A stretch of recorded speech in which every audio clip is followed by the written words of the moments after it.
Hey, good morning, good afternoon, good evening. Thank y'all so much for stopping by the live stream. Shout out to my fourth quarter members, man. I still owe y'all a video and a live stream. What's up, Roger? What's up, Jeffrey Tyler? Hey, Raymond, I heard you met with Richie Rich and Chain. That's what's up, man. Forging these bonds, the real bonds. What's up, Jacob Tanjay, the NTZ crew manager? Q, what's up, man? One of my old heads. Click that join button, man, so you don't miss out on anything. There's Doubtful Genius, another long-time supporter.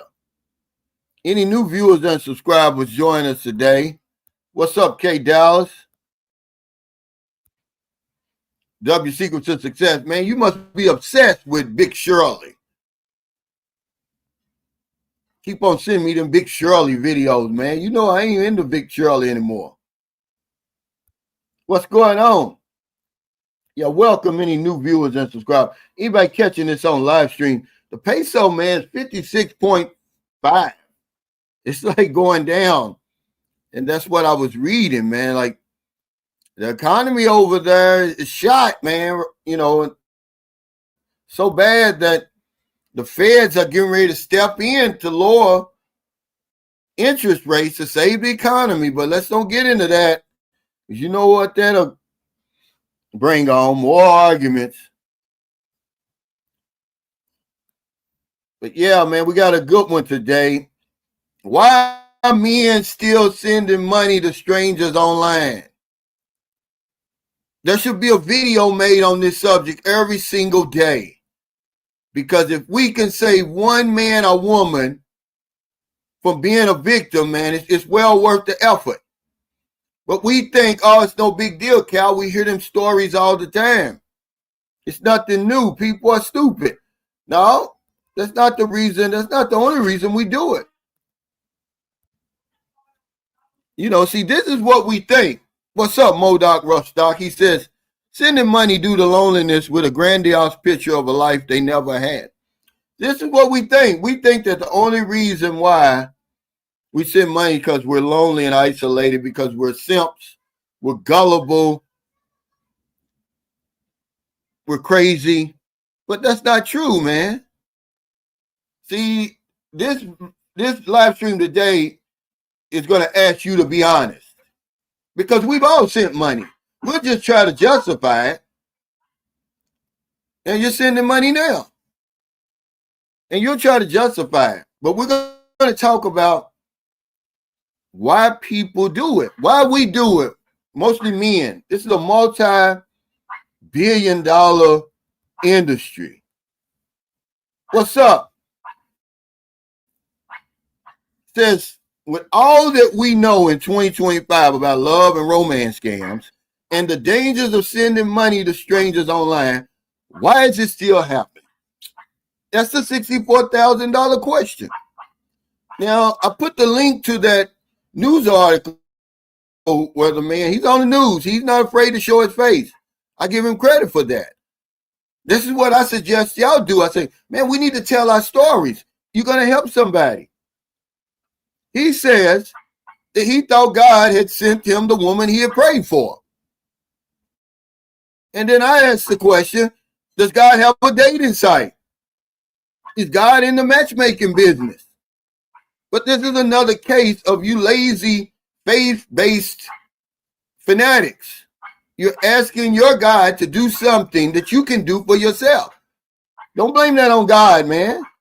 God ain't chose that woman for you. Just go on out and do that for yourself. But we've all done it.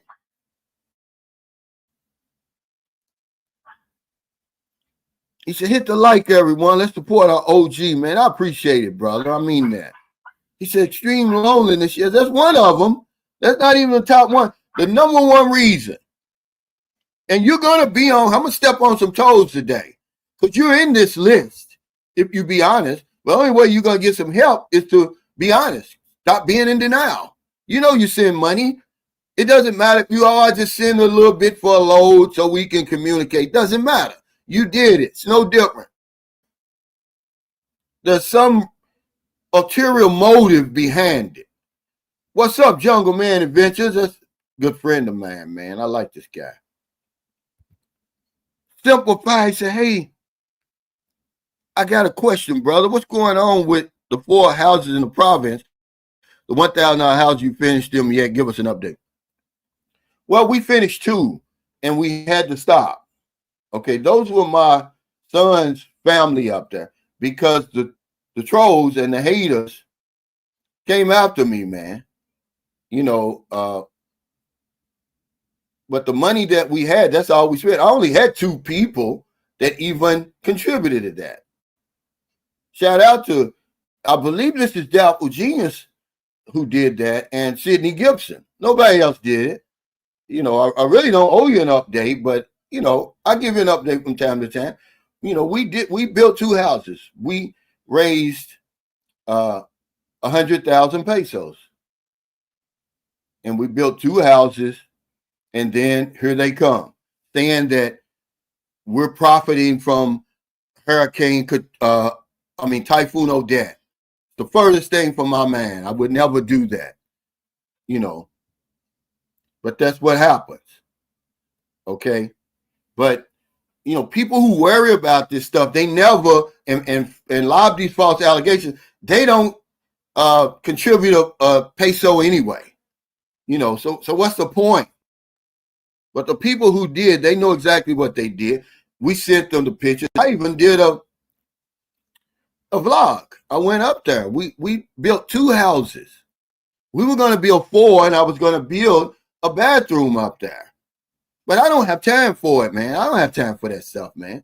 But yeah, we could have finished that with no problem. But yeah, I want to say that was Doubtful Genius because I don't really know. I mean, I know the guy who sent it, but I'm thinking his profile is Doubtful Genius. Tell me if I'm lying, Doubtful Genius. And Sidney Gibson, they're the only ones. And I thank them for that. But yeah, we spent every penny, every peso. There's no need for me to skim off the top and all that. You hear all this stuff. That's why you guys don't support the vloggers over here. Man, y'all not even sending any money. The ones who are always, oh, he's doing this. He's a scammer. Scammer for what? I don't need your money. I'm going to tell you right now, Simplify, to be honest with you, I very seldom get anything from anybody anymore. I mean, it trickles in. It's really ridiculous, though. As big of a vlogger that I'll become, all the help I give people and all that, you see what I'm doing. But it's completely stopped.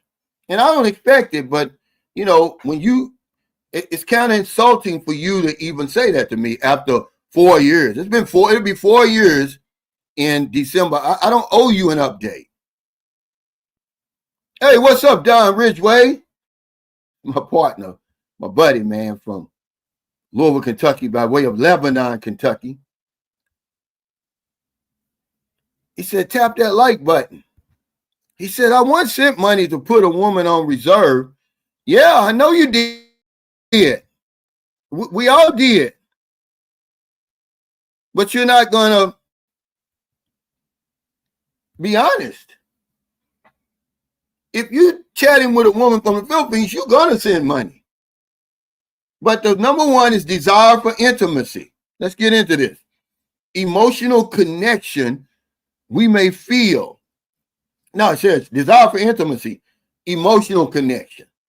We may feel a strong emotional bond and want to support our partner, believing that financial assistance will strengthen the relationship. But see, this is what the experts are saying. I just looked this stuff up. I've been telling you this all the time. The biggest mistake we make when we chatting with women online, we chat them too long. Then you get emotionally connected and you feel obligated to send the money for real. Okay? You feel obligated and you start sending. But that's the number one reason. We're trying to buy the woman. We want to guarantee. If I send her money when I get over here, she's going to be waiting at the airport. It's going to be the freak off. Yeah, get honest today. You're not on these dating sites and you're not watching these vlogs for nothing. That's the number one reason that you're sending money. The number one reason you following these vlogs is a desire for intimacy. You want something you haven't had in a long time. The booty, the tune-up. You want that. So you're just going to pay for it in advance. That's all you're doing. You heard Q. Oh, put on reserve. Put it in layaway. He said it's sad that some lose their life savings. They fall for those scams every day. Yeah, but they're not all scams. That's not the only reason we do it. Granted, all my life, because I meet men from all walks of life, all races, creed, color, financial levels, educational levels, man. And we all do it. Everybody's not stupid. Everybody's not gullible. But that's the number one reason. The second is trust and vulnerability. It says establishing trust. That's what we try to do. So sending money can be seen as a sign of trust and commitment, especially in the early stages of a relationship. I'm the right man for you. You can trust me. If you couldn't, why would I send you money? What's up, C-Dub? He says, I'm guilty of sending money to a girl after the typhoon destroyed her roof. Well, you know, we do stuff like that. You know, and it's our money, but let's talk about it. Let's get it out in the open. And why did you feel obligated to send her money like that? Because we're not obligated. But somehow we convince ourselves that we are. Now, I wouldn't be a man if I didn't do it. Because that's one of the reasons too. But yeah, trust and vulnerability, man. He said money and love are dangerous combinations. Well, you hit that on the nose. Okay. The winner takes all over here in these relationships. The person who falls in love first usually loses over here. And the men generally fall in love first. You see this nice looking, attractive young lady. She's willing to, you know, jump through hoops and turn flips and run around in circles for you, and you lose your man. What's up, Michael? Yeah, see, this is coming up, D-Styles. You own to something here. But we're getting ahead of ourselves. He said desperation, being lonely, a need to help, and prepaying for the pussy, all factors. I'm guilty as well. We all are, man. That's why we need to talk about it more. Is it necessary? And under what circumstances is it necessary? Because in our minds, you know, we're only sending a little. How many times have we had this discussion? In your mind, it's only $181. That because you send 10,000 over here. Oh, it's only $181. No, that's a month's salary over here. That's a lot of money over here. If you don't hear nothing else, hear that, guys. When you send a woman 10,000 pesos over here and she got it all at one time, she probably never had 10,000 at once. I'm talking about free and clear, no bills to pay. She didn't have to work 10 to 12 hours a day for it. Merlin told y'all that a long time ago. Y'all thought, even me, I thought she was going to say something like 25,000. She said, no, 10,000 is a lot of money to have at one time over here. But I can't convince y'all of that. Y'all think I don't know what I'm talking about, and other vloggers. We've been over here for years. We've experienced what you're eventually going to experience. But because it's who we are, you don't want to take our advice or whatever, suggestions. He says, I sent money for load and rent. The last straw was when she asked for 60,000 pesos to run for council in her local barangay. And see, you hitting on something. Look, I'm going to show you what I wrote. Because that's one of the signs to look out for. It says things to look out for when you think that you're, you know, a potential victim for exploitation. And one of them is gradual financial request. Gradual. It just keeps going up. First it's a load, then it's groceries, then it's rent. Next thing you know, it's a motorcycle. Then it's a house and a lot. When it starts going up like that, the man who I was talking about today on the video, and the link is in the description, the woman asked him for $9,000 right off the top. And they was AI, they was chatting each other AI, because that's one of the ways they're getting us now. You think you're chatting with a real person, it's AI, because that's one of the things I need to see it's a real person that I'm chatting with. And so they throw up the AI on you like they did him. That's another thing to look out for. He said only simps spend money. No, they don't. But we're going to get to that.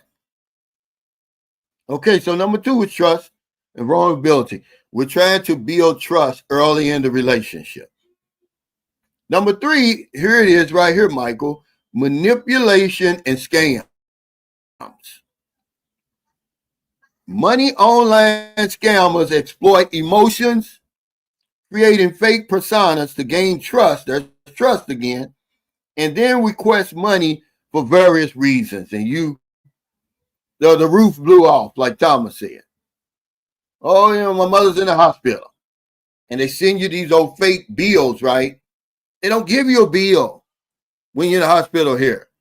You pay the money or you can't get out. That's why I tell y'all about Michael Onstead all the time. Okay? With the insurance, he's going to tell you, or you policy you get from him, you don't need the money to get in or out of the hospital. But that's one of the things that they use. Over here, it's not like that. When my son was born in 2012, him and his mother were in the hospital. The bill was $350,000. They wasn't going to take 1 peso less. They wasn't going to unhook the IVs. Take him. The only reason they took him out of that incubator is because I give him okay, get it. You need it. That's Merlin. Her phone went dead, and we're buying her another one. See, she think, because I said, well, just go and spend $10,000 for the damn phone. She just walks. She thinks that's expensive. Because the one I bought her 5 years ago cost $6,000. Well, if you account for inflation and everything, get your damn phone. But yeah, manipulation and scams, they give you every kind of reason. Just like that guy said, she wants to run for city council in a barangay. Well, that's not how you do it. You're either going to run for barangay captain or tanad. That's all you're going to run with in your barangay, because the barangays make up the city. You can run for city council, but you can't run for city council in your barangay. But that's what they'll do. He said, Calvin, did you hear that Trump wants to start a war with Venezuela now? It's all a distraction, guys. Y'all already know that. I was just watching something on the news where he's proudly showing a picture of him and Putin, man. I'm just going to tell you, man, right now that I because of who I am, I really think that something's wrong with Trump. And, I don't wish bad luck on people. Because I was talking to somebody, I was like, well, at least we only got 3 more years and his bullshit will be over with. And somebody will come in and reverse a lot of the stuff that he's doing. And he's like, no, that's too long. He says, I wish him dead. I wish he'd be dead in 3 years, they said. I don't wish that on him, but something's not right there. He's proudly displaying a picture of him and Putin. Oh, I'm going to bring him over here for the World Cup, and we're both going to sign this photo. Here it is. It's Vladimir Putin. I mean, it's like he's not all the way there, guys. So I got some type of compassion for people, man. But that ought to teach us a lesson, though. More of us need to run for office over there. They don't have our best interests in mind. There's no sense in us complaining if you're not going to do anything about it. Now they got a gay scandal, which everybody's known. A lot of them, the GOP and Democratic politicians are gay. There's nothing wrong with it, but, come out of the closet. Stop, being against legislation that's going to help the gay community. You shoot it down, but yet then you get, you want it in the behind. You want to, you want one of them big muscular men to rub lotion all over you. Look at that guy, Lindsey Graham. Everybody been knowing. You can look at his eyes and tell he's an old nut licker. Hey, Unfiltered Black or Brown, thanks for that super chat. He says, was it God or the devil who betrayed him for sending 50,000? We're not going to get in that anymore, but I did ask the question, does God have a dating site? Why do y'all pray for these women, man? God ain't got nothing to do with that. Don't blame that on God. He's not in the matchmaking business. Oh, God. And it's always, you always get the good stories. Oh, he sent me, it was a gift she's a gift from God until she's not. You take your ass to the cleaners. In the beginning, it's always a gift from God. Then by the end, she was the devil. He said, what's love got to do with it? But Jeffrey Taylor said, let me go back and read his, because he said he raised his hand. He's guilty. We're all guilty.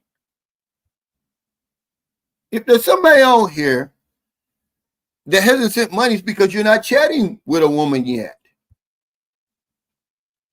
That's all. You haven't done it yet. He said, I'll be the first to raise my hand. Yes, I'm guilty of sending money a time or two. Yeah, more than a time or two for me.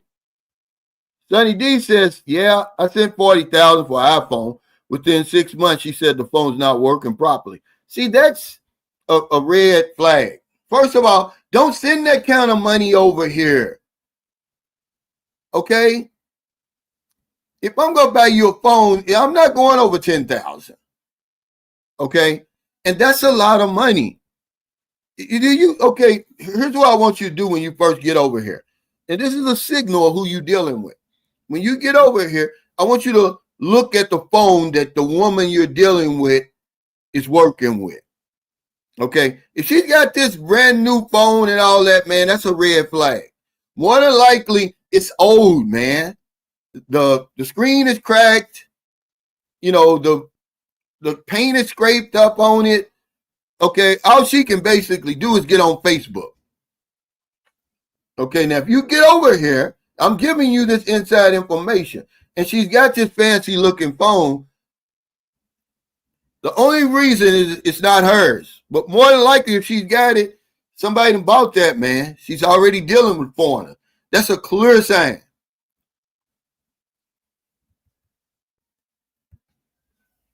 Think I'm lying. Okay, tell me if I'm lying over here. Make sure saw the phone Marilyn had. That's why I bought another one. I just spent 6,000. She thought, oh man, what are you doing? You spent too much. Every last woman that I've ever dealt with over here, when the initial cell phone she had was destroyed, it was on its last leg. It's seen its better days. He said common scams include romance scams, lottery scams, emergency requests from someone pretending to be a loved one. Well, let's get to this next one. Validation and self-esteem. Okay, how many times have I told you that, a lot of the guys that come over here, we have low self-esteem. We've been beat down over there in our countries. Oh, you ugly. You don't earn enough money. You're not tall enough. You're not this and that enough. And you get online and you got this pretty young, attractive woman love bombing you. See, because that's another thing. It says things to look out for. Love bombing. Excessive compliments and affection can make us feel special and valued, making us more likely to comply with requests. So the next one is validation and self-esteem. We're seeking approval, ladies and gentlemen. We're tired of the rejections over there. But you got to be honest. I'm going to step on some toes today. But you got to be honest about it if you ever want to get some help. But it says some men may feel validated by being able to provide financial support, which can boost their self-esteem and sense of worth. That's another reason. That's the fourth reason why we spend money in 2025, knowing the dangers of sending money online to strangers. Why it's still happening? Because that's a $64,000 question. Why would this man in 2025, okay, it happened to him, I want to say February, somewhere around, probably Valentine's Day, and they're going to do whatever it takes to do. AI don't mind doing the peekaboo.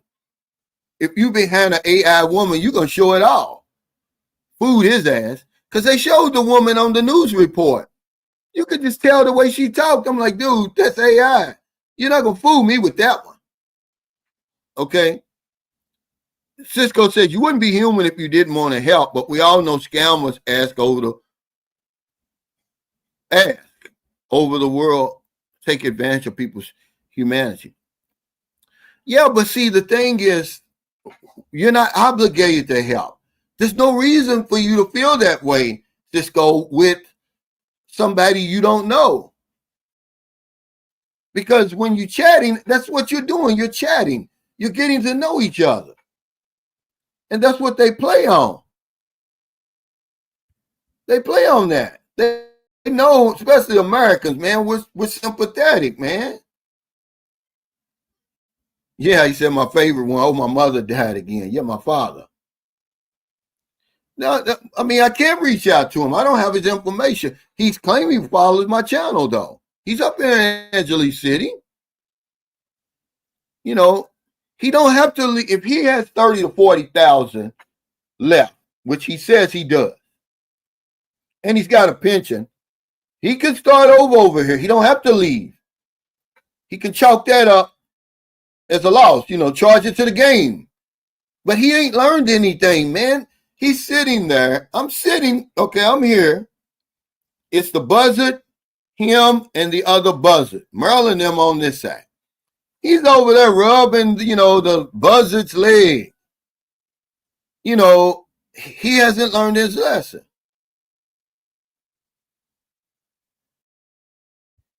Yeah, he said, whoa, I didn't know cameras use AI. Thanks for sharing. Yeah, this woman's profile, go watch the link. It's in there.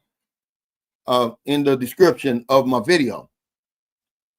It was over in Nigeria. They're chatting with him like he's chatting with a grown woman. And she's the first thing, oh, I love you with all my heart and soul, she tells him. They lure me and ask him for the 9. He sends that. Then she asks for 25. He's like, well, that's all I got is 25. I need to keep that. The next thing you know, he sent something through Bitcoin where it can't be traced. See, that's a red flag, man. For 47,000. Not once has he even enjoyed the fruits of the woman. Yeah, it is a lot of money. Yeah, man. This is what we have to watch out for. One of the things you got to look out for. Make sure that it's a real person you're talking to. All you got to do is ask real questions.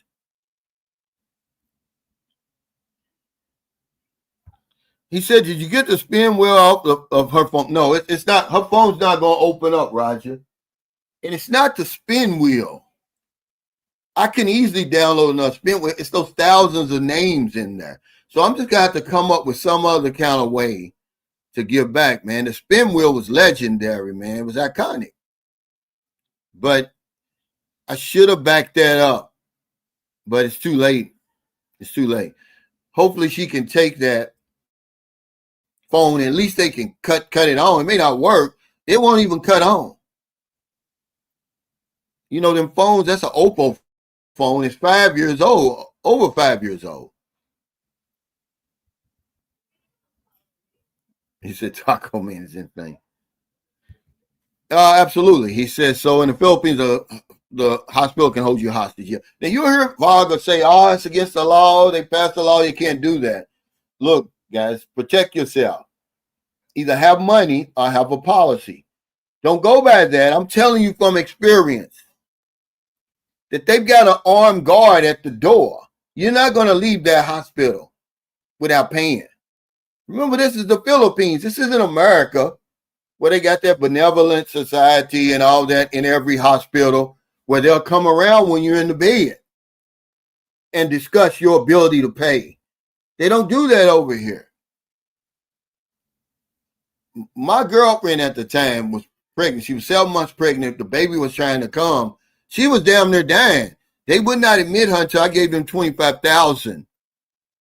See, that's separate from that hospital bill. They would not take her, man. The doctor wouldn't even look at her. Okay, without that $25,000, that was for the doctor. He said, how long they can hold it until the money's paid.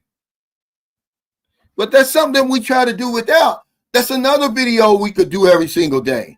Why it's important to have either a bunch of money where you can self-insure or a health insurance policy over here. It's not that expensive, man.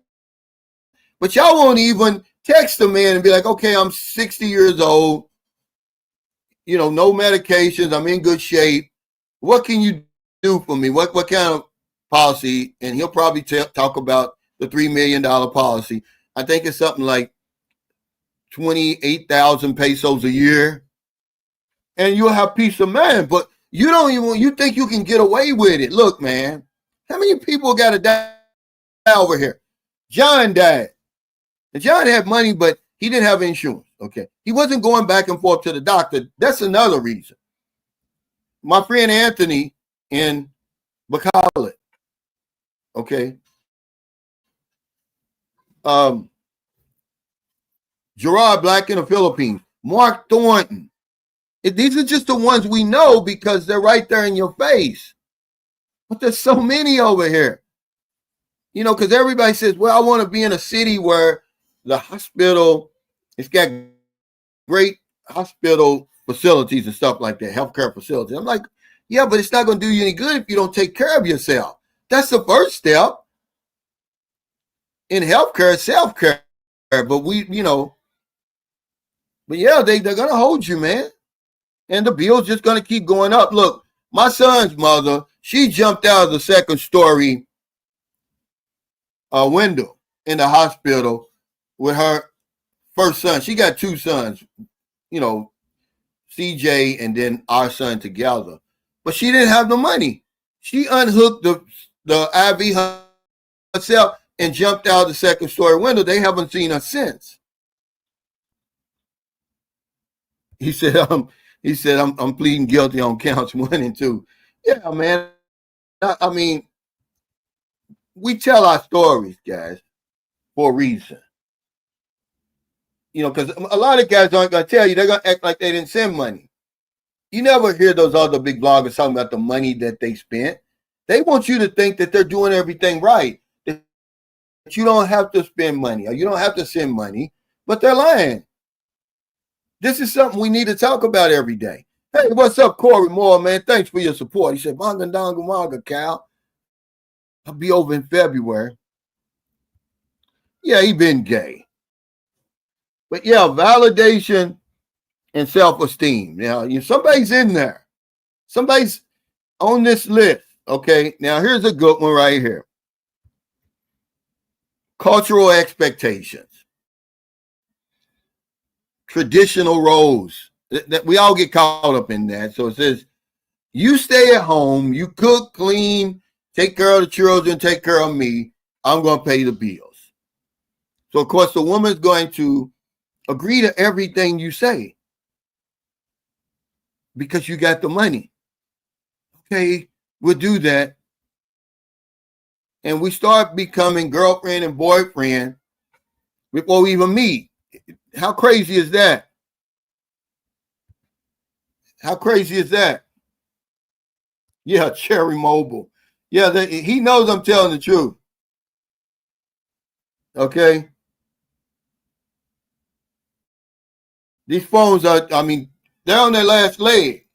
All they can do is get on Facebook, and they can't even see the pictures and stuff. They're basically just seeing the, uh, you know, the text. They're in bad shape, man. If you get over here and your woman's got a good phone, a new phone, yeah, you need some questions. Yeah, yeah. Thank you. Thank you. He says a Filipino with an iPhone is a scammer. I'm sorry, guys. The women we deal with, man, they just not in a financial position to have a good phone like that. They were. I was watching Richie Rich's. There's something about what's something to let you know the woman's wife material over here in the Philippines. Yeah, if she's poor, if she's really broke, otherwise, she's not going to be wife material. Something ain't right. Okay, you're dealing with the wrong woman.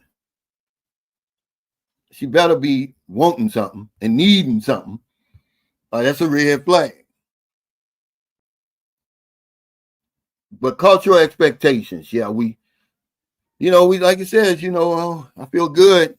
I'm gonna do my part. Just make sure when I get there, you do your part. And a lot of times when you get here, she's nowhere to be found.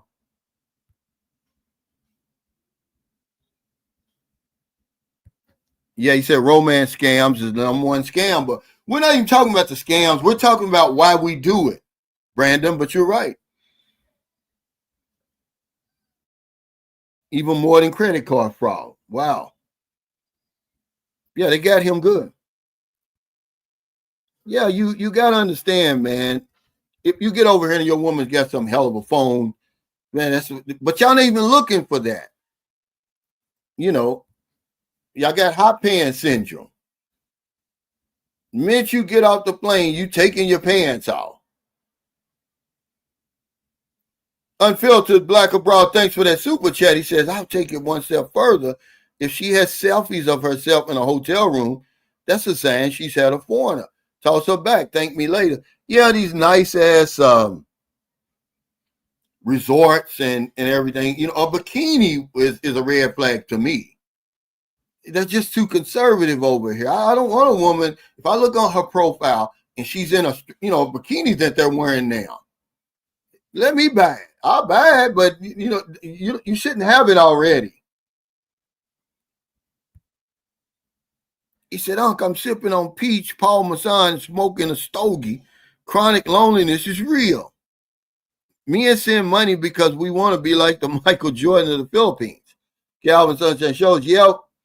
Man, I tell you what, don't follow my example because before I realized it wasn't necessary, man, hell, there's no telling how much money I spent because I get that calculator going off in my man. Oh, 5,000. Hell, it ain't nothing but, $83 or whatever it is.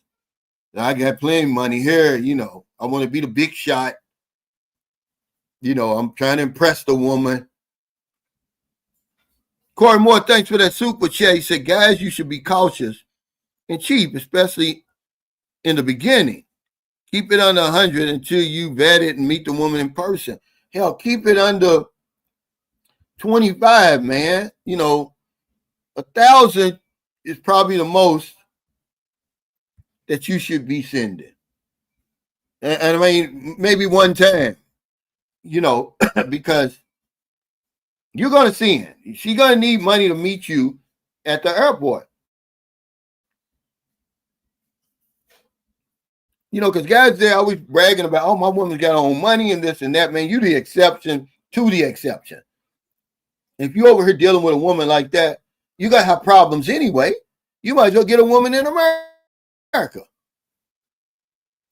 He said, this is Osiris. What's up, man? Transition. He said, they play on the soft heart. Absolutely. We're sympathetic. Cisco said, yeah, you wouldn't be human if you didn't want to help. Yeah, but you're not obligated to help a woman 8,000 miles away. If the shoe was on the other foot, she wouldn't be thinking about you. Hey, he said, happy birthday, booby. Hey, thank y'all, man. I appreciate it. We had our birthday party yesterday because we was actually in Manila when she had her birthday. But it turned out good, man. We had a good time. He said, yeah, welcome back, brother. Yeah, that's what I said. He said, if he spent $100,000, he would blow the remaining. That's why I said the other day, I said, he's going to be broke by the end of the year unless he changes something. I'm sorry. He said, my brother got into an accident. She shows me a picture of a bloody hand, needs money, then asks if I have a used phone. Yeah, he said, sex is a big draw for men.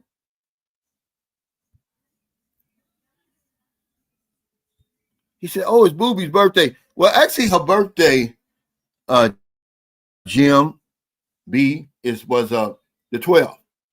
But we were in Manila. And we had a good venue over there at Carmel's, for 10,000, man. It's for 25 people. And you get the food, the drinks, and everything, man. But if you go swimming, it's 150 pesos. He said, hello, Cal, and all the minions counting up to tune in. I hope all is well with everyone. Hey, thank you, man. He said, this simple fact is this: these hoes ain't loyal. I heard that the other day by Chris Brown.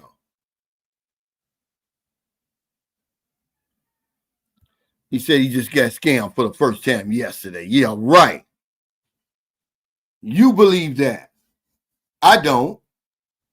He got scammed with that marriage if he got married. But I don't think Gio's that stupid. I honestly don't believe that he was really married, man. He's too smart for that. I don't believe it. I think they may have done that. It's just me. I think they may have done that for views, to have that ceremony like that. He's just been around here too long. But hey, we're human beings, remember? I wouldn't put anything past us. I'm just kind of shocked at that. But now he's been, look, guys, these guys are doing the same thing everybody else is doing. They're not on some other level and all that, right?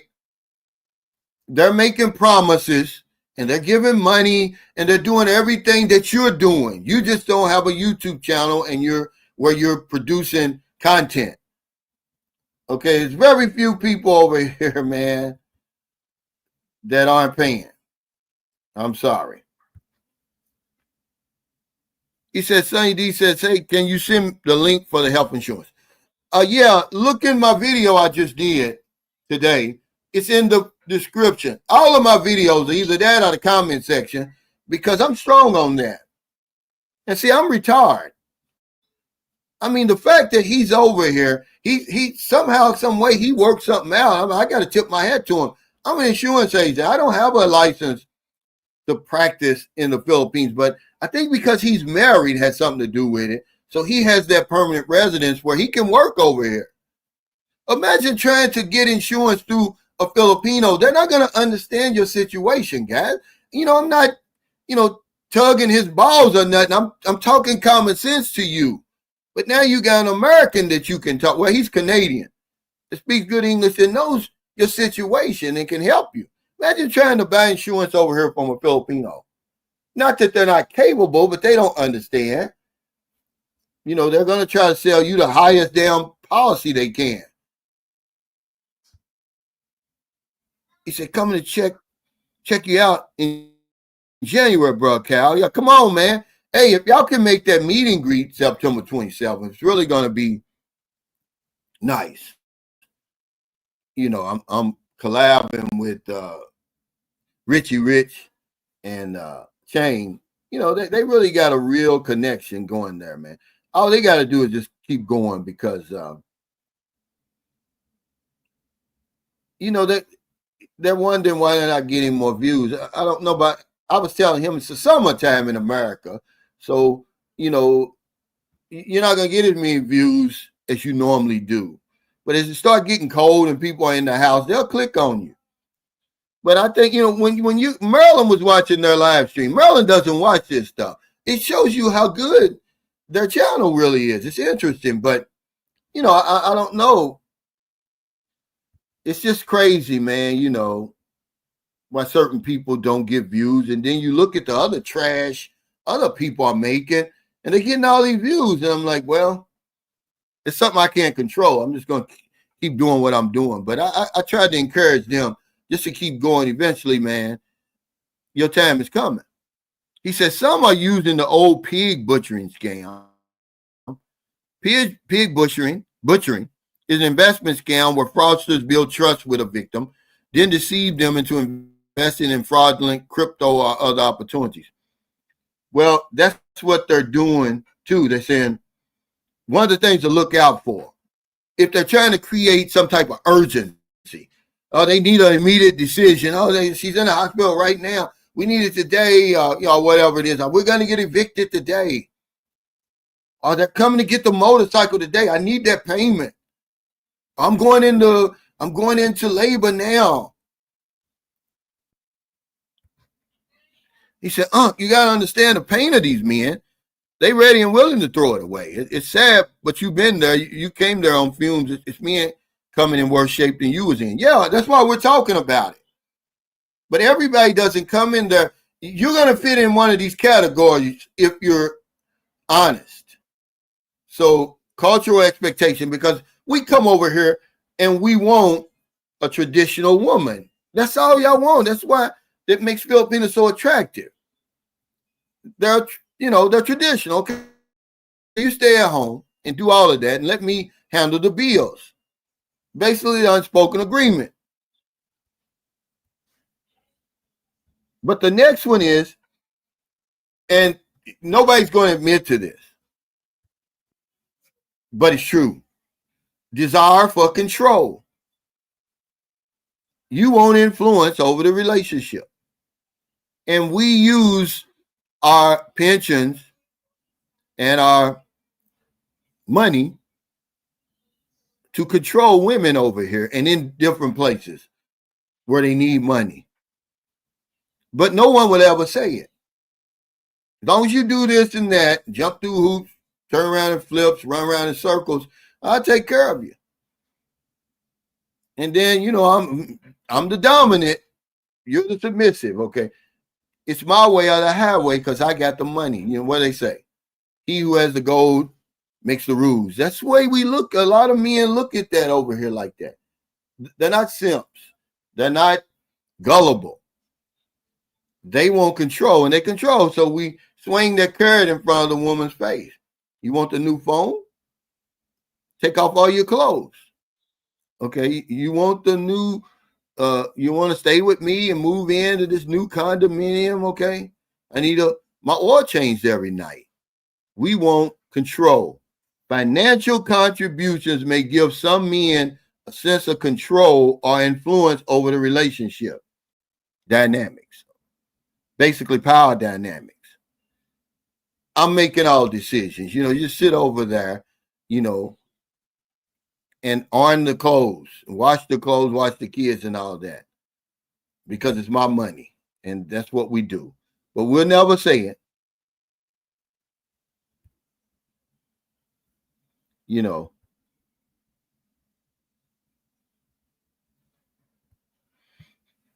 He said, I was watching Philippine Annex. They said, always look at the woman's background in their house. Will determine 97% of the time where they are, at the province, squads area, house.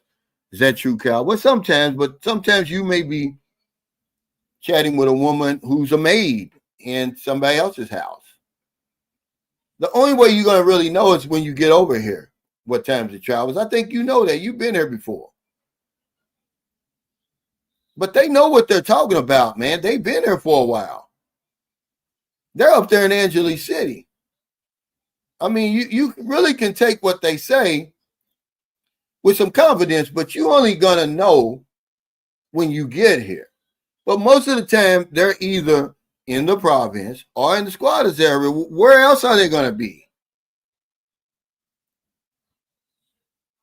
He said Gerard's death was fast. He mentioned being sick 1 month. Later, he couldn't walk. The second month, he was called to heaven. Yeah, rest in peace. Yeah, we did a toast to him at the meet and greet in Sikihor. But we were talking about, it's important to be in a place where there's a hospital. But if you're not going to the doctor on a regular basis so they can diagnose what's wrong with you, you're only going to show up in an emergency, it doesn't matter what type of hospital you're near. You're going to need a miracle.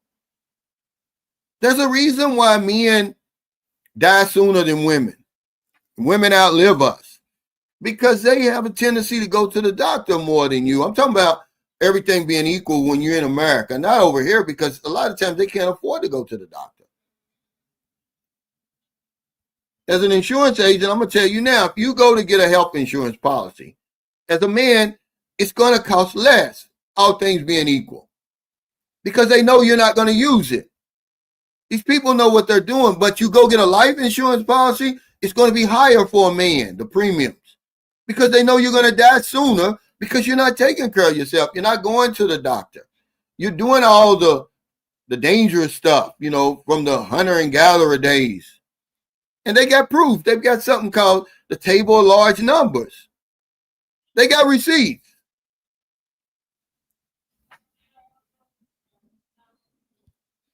Wow, he said the house was $55,000 per month. Woo! He said, I sent $2,000. That was what a bad idea that was. I was looking at a young man. He's got a good channel. I can't think of his name, but he moved from Thailand to Vietnam. And it depends on who you are. He's paying $1,200 US a month for a 2-bedroom, 2-bath condo in Vietnam. Man, that's a lot of money for me. I guess he's single and he's got a successful YouTube channel, so maybe $1,200 is not that much for him. But like you said, $55,000 per month. I don't believe there's a place in St. Carlos City you could rent for $55,000. It would be damn near a mansion. I just think, okay, imagine you're paying $55,000 a month. In 2 years, you done already bought your house. But for some reason, when we think about building overseas and buying real estate overseas, we push back on that. No, I'm not going to do that. You're giving the money away anyway. Okay, the key here is to do it with somebody you can trust. What's up, Jason, man? Long time. Welcome to the chat, man. What's up, Juice? But you're going to spend the money anyway. This is what I talk about all the time. You don't have to come over here and build $100,000 house. I go around and around with people all the time, but look, you can't argue with this. There's a lower cost of living over here than it is in America. You can build a house for $10,000 here. Okay? Yes, you can. And you could live in that house. That guest house right there cost me about $5,500 to spend. Then you just double that. Man, you don't need no more than that. You don't need no more than that, because all I do mostly when I'm in the house is stay in my room here. That's how I go out and eat. But that's the matrix thinking. You can come over here and spend $10,000 and be done with it. And I guarantee you, if you want to go back home or whatever it is, you can either rent it out to another foreigner or sell it. You see what Gio did? He sold all of his belongings, his motorcycle. The man even took over the lease to his condo. There's always going to be somebody else coming behind you, man. But we don't think about that. You just listen to these old jackpot vloggers that have spent all that money over here. They ain't got nothing to show for it. At least you got something to show for it. They tell you all this bullshit about, oh, you got to take care of the family and all. That's not true, man. Not true.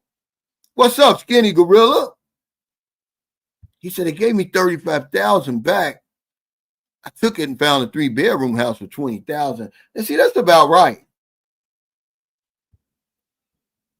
Well, he said Gio got taken for a ride with Maya. I'm not going to say that, but I'm just going to say, if you think these young women are getting with these men for nothing, you guys are crazy.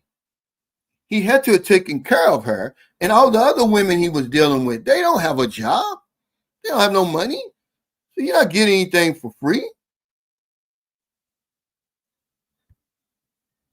He said, I watched Filipino P's video for the first time. I don't understand the hype. She's not that attractive to me. It's all subjective, but you can't argue with success. She's got a formula. Number one, she's a Filipina. Okay. We're crazy about Filipinas. And you may not think she looks good, but I guarantee you there's 100,000 men who would snap that up in a heartbeat. Okay. Guys fall in love with her, man. I mean, they fall hard. We had a guy, one of my subscribers, he's over here now. I had to talk to him about, many people talk to him about, like, man, that woman does not want you. Leave her alone. You're stalking her and all that. But yeah, if you see a lot of these Filipino channels, they have a big following because, we just like to look at them. They're not really giving you any information. How can they give you some information when they never even experienced it themselves? Most of these Filipino bloggers, they haven't even dealt with a foreigner before or one foreigner. I know more about dating than they do. I know more about dating over here than they do. They just don't have the experience. They're too young, but they're attractive. They're nice looking.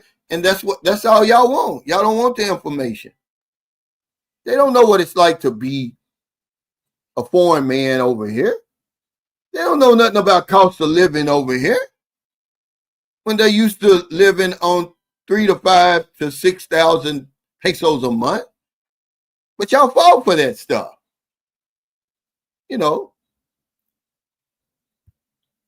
He said, Cal put a trust in IUL insurance policy. I'm going to go pull some money out, which that's a good policy. But you got to know when to pull the money out. Because at some point, it goes up like this. Because they invest in part of your premium. It reaches a level, and then it starts going like this and then going like that. I've seen many people. You got to know. Talk to your insurance agent. He'll tell you, if he's honest, when's the right time to pull that money out. Yeah, I like their channel. They're real people too, And one thing that I can vouch for him, I can't vouch for all the rest of the vloggers that I've been around. He's living what he's talking about. Him and Chang don't live together. Okay, how many vloggers is like that for real? I'm talking about in relationships. I'm not talking about these guys on these motorcycles riding all around the Philippines, stopping off at different cities and stuff like that. How many vloggers or how many men over here have a girlfriend, a real girlfriend, and they don't live together? Yeah, I'll wait. Yeah, but they're not going to do it. They're not going to do it. But you let me say anything, and they coming for me. This man you talking about, but now there's a Filipino channel that's doing the same thing. Something that I couldn't get away with, nor would I want to do. But people, they're targeting these mongrels, is what I call them. These thirsty ass men and everything like that. So they stopping these young women on the street. Oh, do you shave or not down there? These young, attractive college women, man, and I guess they feel obligated to answer. And he's one of them, asking all them stupid ass questions like that. See, that's disrespecting the Philippines and the culture. That's mocking the shit that goes on over here, the serious stuff that goes on over here. That's why I had to back off on a lot of that stuff. The little tame stuff I say, the haters came for me. Now, Bacala Will said, whoever controls the money controls the relationship. Well, it says this is one of the reasons we send money. That's a whole different discussion, but control is one of the reasons, Bacala Will, the reason we send money. Hey, there you go. Thanks for your support, Unfiltered Black Abroad. Welcome to the fourth quarter.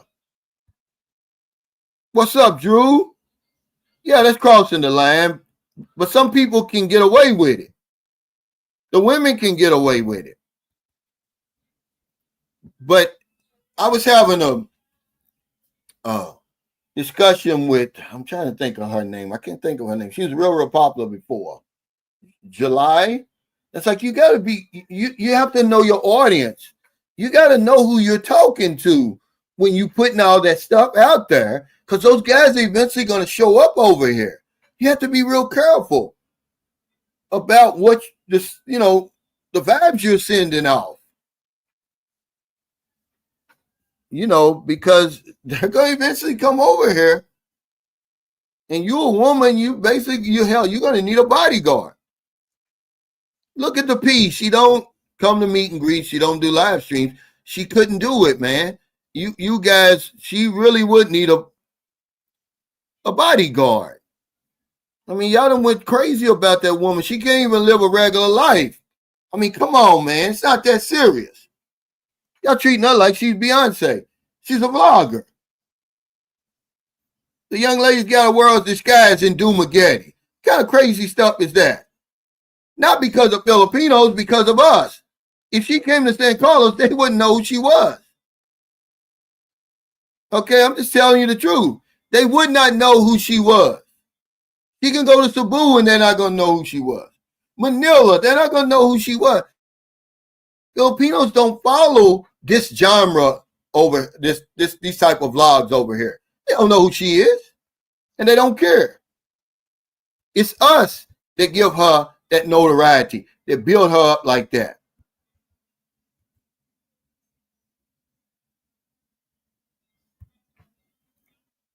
He said Chang is different because she's a professor with money. Rich got lucky with that. Well, I don't know about all of that.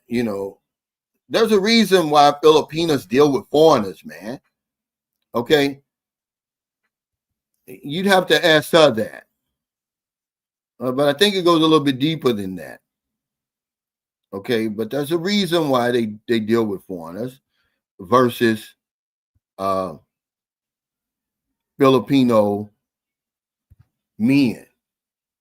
Because I believe Chang has children by a Filipino. I'm not really sure, but she said she had 2 sons when we were there at the meeting. But we don't get lucky, Frank. See, y'all think you get unlucky. Didn't you see Merlin sitting right next to me? Him sitting next to Chang. Most of the guys that you see with these women, they're good women. But you can get unlucky over here. You don't get lucky because most of the women that we're going to deal with are going to be good women. They're going to play their role. They're not going to run off. They're not going to do anything, okay? Because they know why they got on the dating site. They know how lucky they are. They get lucky. Not us. We get unlucky. He said bloggers are the new celebrity. We are really, to be honest with you, in this day of social media and stuff, and it can be dangerous. You see what's happening now. Well, of course, you've seen what happened in Vegas, but you see what's happening now in Memphis. That guy, Hernandez, Govan, now that they done found him innocent, he's going after all the vloggers that was talking stuff about him. Which, if I were him, man, dude, you were very, very fortunate, man. You need to be quiet like a church mouse. You don't need any kind of drama. Okay? Because them prosecutors are angry as hell. They'll get you for throwing the damn candy wrap on the ground. But we're human beings, man. We're not capable of anything better than that. So he's going after these guys, man.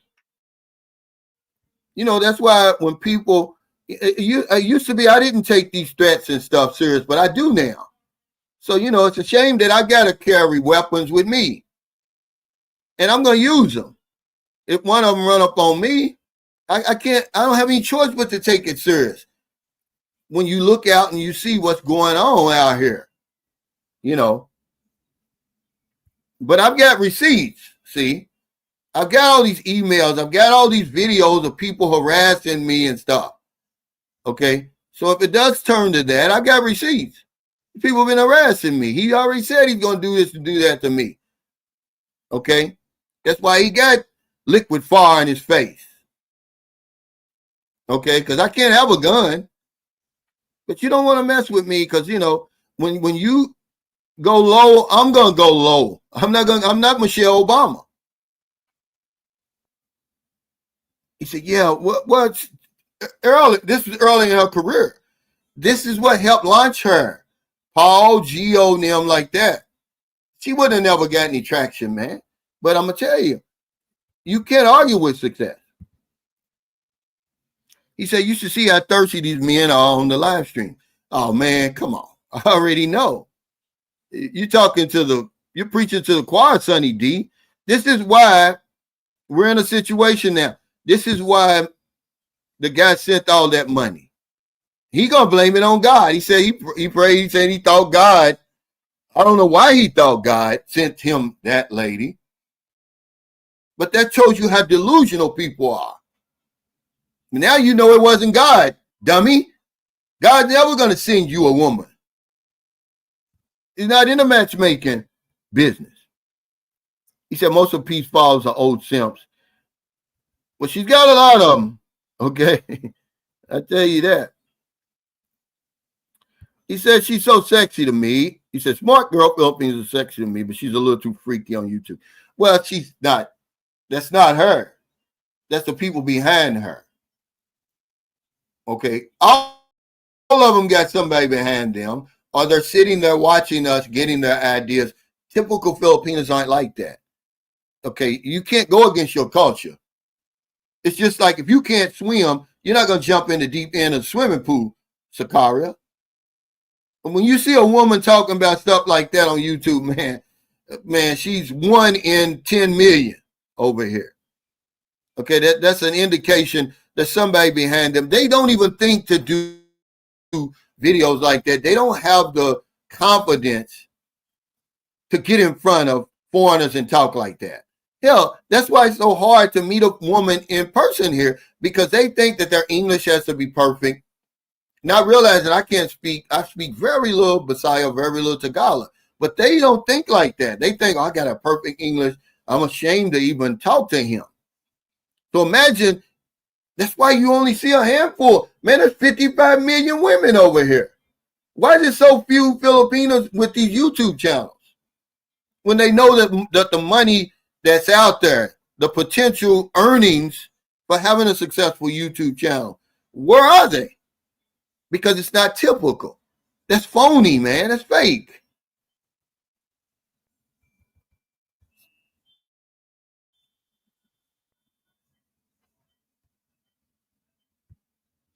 But yeah, the desire for control. Now, the last one is loneliness and isolation. Because Dogetter mentioned this early. Desperation for connection. Loneliness can drive men to seek validation, there's that word validation again, through financial means, believing that it will help maintain or enhance a connection. So we'll try to use money to hold on to a woman who doesn't want us for real, who's not really interested in anything other than money. So we'll send money. We'll give her money. We'll spoil her. Or to enhance it, to make it better. He said, thirsty men will always chase anything. And when you're thirsty, nothing else matters but trying to get some. He says, Filipino men get the best women, in my opinion. Luckily, there's plenty of yummy sixes around for us. Yeah, and the y'all could trip out, man. I was watching Paul. What's the guy who used to play for the Celtics? You would think he was watching my channel when he's talking about leave these 10s and 15s alone, guys. He said instead get you a 5x6 who's going to go the extra mile for you. See, I've been saying that the whole time over here in the Philippines. I'm okay with a yummy 6 over here. I don't have to have a 10 or 15 that every man is going after, and 10 times a day, 20 times a day, she's hearing how beautiful she is. She's not going to put in the work like a yummy 6. Okay, and at some point she's going to turn into that Western woman over there with all the demands and all the unrealistic expectations and stuff. Like, lady, all you got to offer me really is a pussy. Okay, I can get that anywhere, but I don't want that. Give me a yummy six, somebody that's willing to put in the work, man. Yeah, when they go low, go high. Bullshit. Yeah, I'm going low. So when you see them guys making videos and stuff about me, man, don't feel sorry for me, man. Because if they ever run up on me, they're going to get the shock of their life. They really are. I mean, literally the shock of their life. I got a nice old, and I can carry that thing. It's not a gun, but it'll shock the shit out of you. I just need just a split second, and then your whole life is going to change. I'm not going to kill you, but you're going to wish you were dead. You're going to wish you were dead, and then you're going to think, was it even worth it? Nope. We're in our fourth quarter. Go on with some of that high school stuff. But if you run up on me, guess what? You're going to get the surprise of your life, the shock of your life. Then I'm going to throw liquid fire in your face. And you're going to be ugly and miserable for the rest of your life. And you ain't going to be able to see. Okay? Then I'm going to take a baseball bat and beat your knees into oblivion. You're not going to be able to walk either. He said, Michelle Obama, yeah. Because I didn't ask for this. I'm not bothering anybody. You're going to bring it on yourself. Okay? He said in the Philippines, aren't foreigners looked at as not real citizens with secondhand rights? I think lots of countries are that way. Well, we're not permanent. You're not a Filipino citizen. Okay? And you're under the jurisdiction of the Philippines when you're here. I was just talking about this traveling dude. We don't know our rights. We don't know the laws or anything. We just getting on planes going to places. We don't even have any interest in knowing the laws and everything. We just want to be over there. Oh, look at me. I'm living outside the United States now. Look at my place.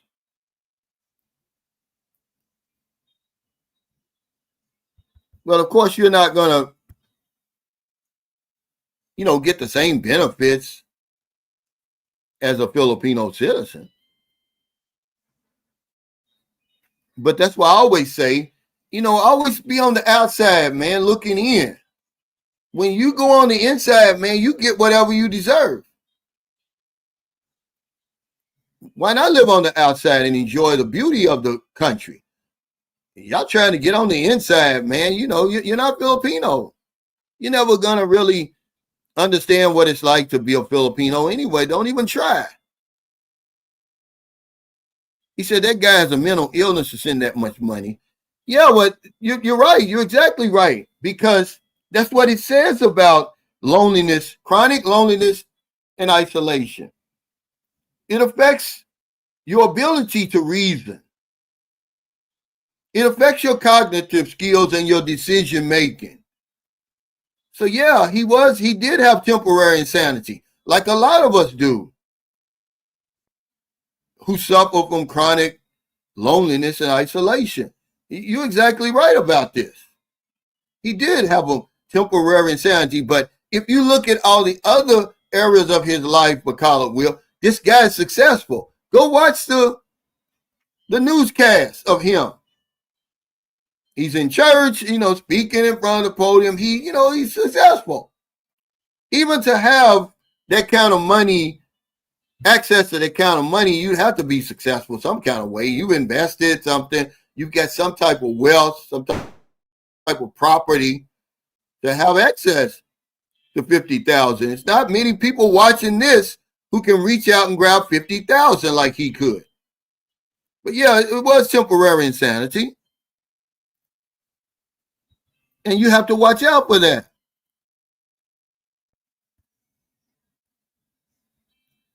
He said, P isn't all that. She's a nice person, but I wouldn't want her that way. She's average to me. It's all subjective, guys, and I don't think it hurts her feelings, guys. You know, because she probably got somebody who thinks the world of her.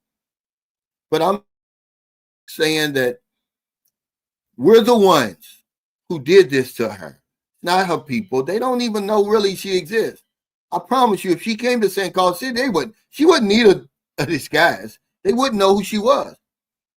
But you get her around a bunch of foreigners, man, and the woman needs a bodyguard. They're all being coached. Yeah, Paul Pierce. These guys think that they're giving y'all real, earth-shattering information. It's not. It's common sense information.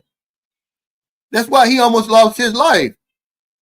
Trying to, thinking he's somebody up in the club, hitting on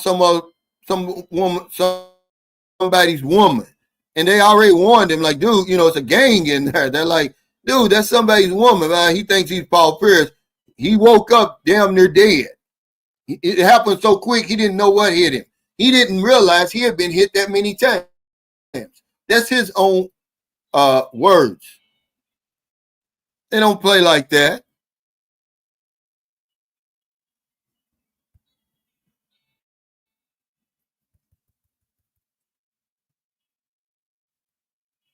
Yeah, he says, I hope nothing happens to you, Cal. I don't understand people making threats. You have a right, even as a foreigner, to defend yourself.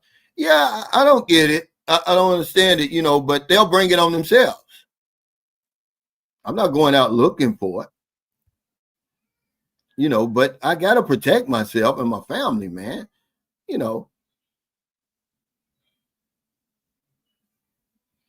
But like I said, it's all subjective, man. It's a lot of women that would step right in there if something happened to Paul or if they split up. I've seen her in person. She's not a bad looking woman for a 70-year-old man. Come on, guys. Y'all giving yourself too much credit. Stop with that. That's what I don't like. When men come over here trying to put these women down, like, what you getting over there, Neil? You're not going to turn that woman down. You're 65 on your last leg, and you talking about coming over here doing the same thing women are doing to us in America with these unrealistic expectations. Good and well that if that woman showed up at your house and say, hey, come on, let's get it on, you're going to get it on. Okay? I mean, a lot of you guys really need to look at the mirror more often and get more humble because you're not all that. It's your money. It's that visa that makes you attractive. Man, these women over here, man. Okay.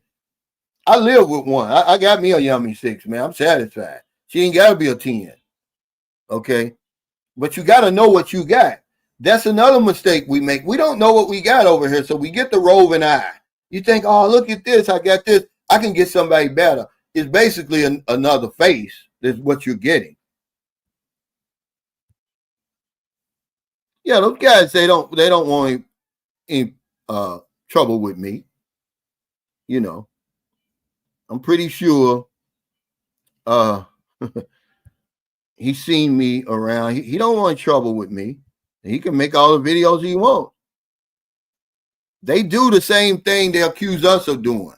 And, you got people who are going to follow that mess because they're miserable and jealous and whatever it is. They're on the same kick he's on. I saw some guy, okay, somebody sent me a video of one of the haters that made a video about me. And I saw in the comments where he's arguing with one of the guys. And the guy says, oh, don't be angry with me. He says, I like when you make videos about Calvin. I'm like, guys, y'all weird. Y'all weak as hell. He says, more and more people are trying to leave America, both sexes. It's rough in America. Yeah, if it could just be, if you could just find a reasonably priced house over there. It's unreasonable now. It's really forcing a lot of people out of there who are saying, I don't want to live the status quo. I don't want to live in the assisted living. I don't want to live in one of these senior citizen warehouses. Because I could live in America with the money I have, even with my Social Security. But I'm going to sacrifice a whole lot. Why would I do that when there's other options? That's why it's important to know what your options are. People are just saying, I don't want to, I deserve better. After working all these years, I'm going to be honest with you, man. It's not like I want to live outside of America. I didn't have a choice. Who wants to leave their home country?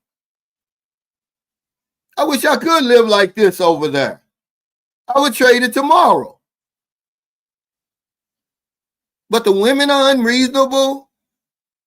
You know, the salaries are unreasonable. The prices are unreasonable. It's all unreasonable unless you're rich.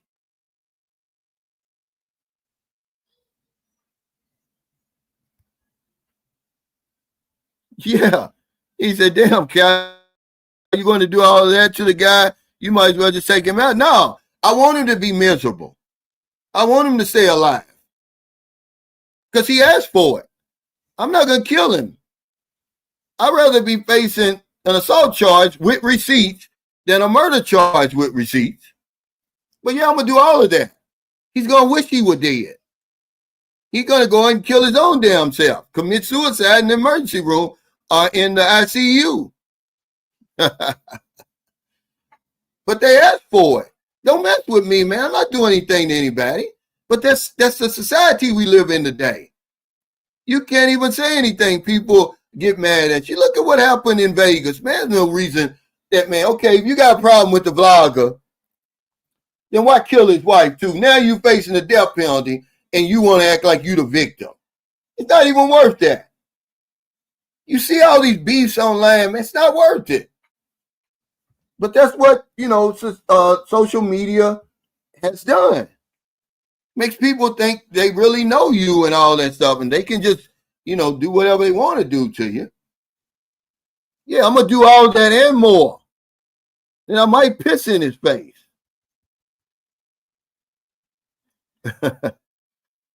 He said, I got 50,000 pesos. Shit, I ain't got that to give. Look, man, listen to this, guys. You're going to need the money when you get over here. Why send it ahead of time?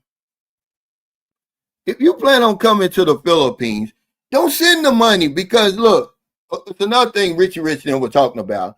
And not one guy said, oh, I'm looking for a woman who's good with money.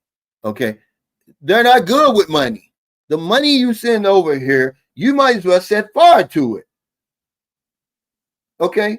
You might as well set fire to it. It's a wasted investment. It's gone. They're going to mess it up in the worst way.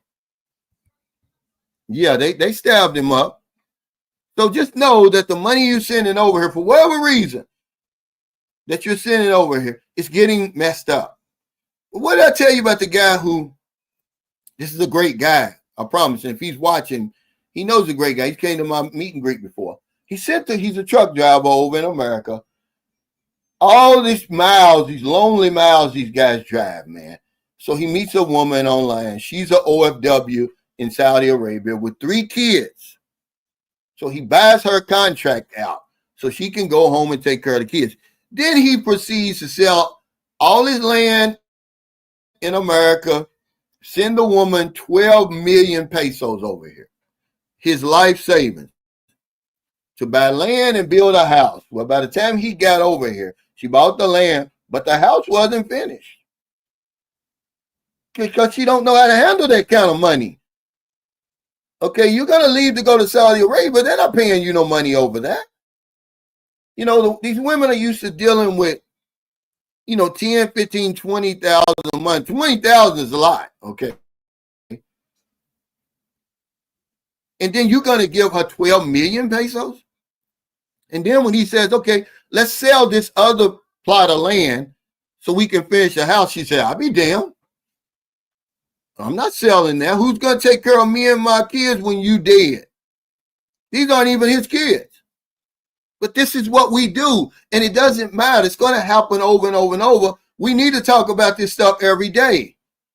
Some vlogger needs to make a video about it every day instead of cost of living and all that stuff and relationships and all that other foolishness, man. We need to learn how to hold on to our money and stop giving it away to people who didn't work for it. They don't appreciate it.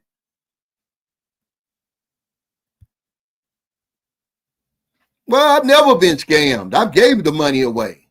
I've never been scammed. I can say scam one time. Well, I'm talking to the lady online and she agrees to meet me. So I buy the airline ticket. I ain't send her the money. I bought the airline ticket, Cebu Pacific online. And then I sent her, I think, $1,500 or $2,000. Supposedly she gonna give it to her mother to watch the daughter, her son, whatever it was. Well, she never showed up. But most of the money I've given away. No one's ever scammed me because I fit into one of these lines right here. Okay? I fit into one of these. It's usually, trying to seem like I'm the big man in the relationship. I'm trying to impress these women. So what would that be? I guess it would be the desire for intimacy or validation and self-esteem. That's been mostly what women ain't. Man, look, they're not going to ask you for money over here. They're too smart. They already know the rules. Girl, don't ask him for any money or he's going to run. Or do the gradual financial requests. As you gain his trust, start asking for more. But they're not going to ask you for money off top. They'll be stupid to do that. They'll know right away. You'll know right away what they're doing. Yeah, they know, but it doesn't matter though. Here's the thing. For him to say that, oh, she's nothing, that's bullshit, man. I've seen the woman in person. You're not going to turn that down. Certainly not a 70-year-old man, not a 62-year-old man. Now, this is smart of her to do that. Even though me and my ex aren't together, I'm telling her because she's been, trying to be cute about it. Oh, I'm not going to get a U.S. citizenship. I said, yeah, you better get one now. Trump's going to get rid of your ass.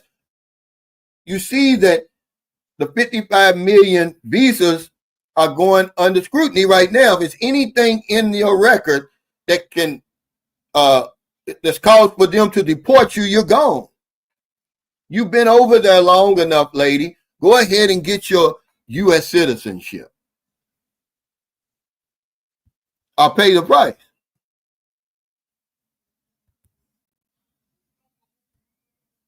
But to say that Baby May is a 2, that's just subjection. Man, that woman is not a 2. But it's all subjective, man. She's a yummy 6 for a 70-year-old man. For a 60-year-old man. Have you seen her in person? She got a nice body, man. Woman ain't no 2. Wow, he said the Powerball is at 700 million. Wow.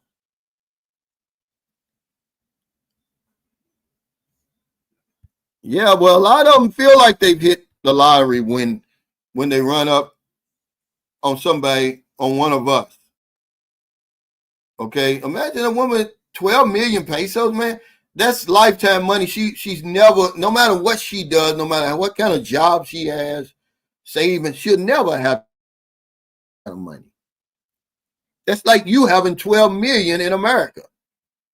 I'm not talking about the exchange rate. I'm talking about the degree of difficulty of her coming up with 12 million pesos is the same degree of difficulty it's going to take for you to come up with $12 million. It's not going to happen.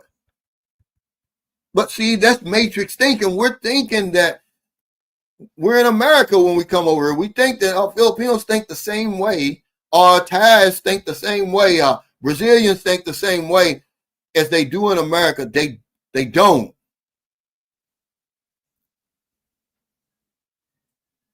That's all I'm saying.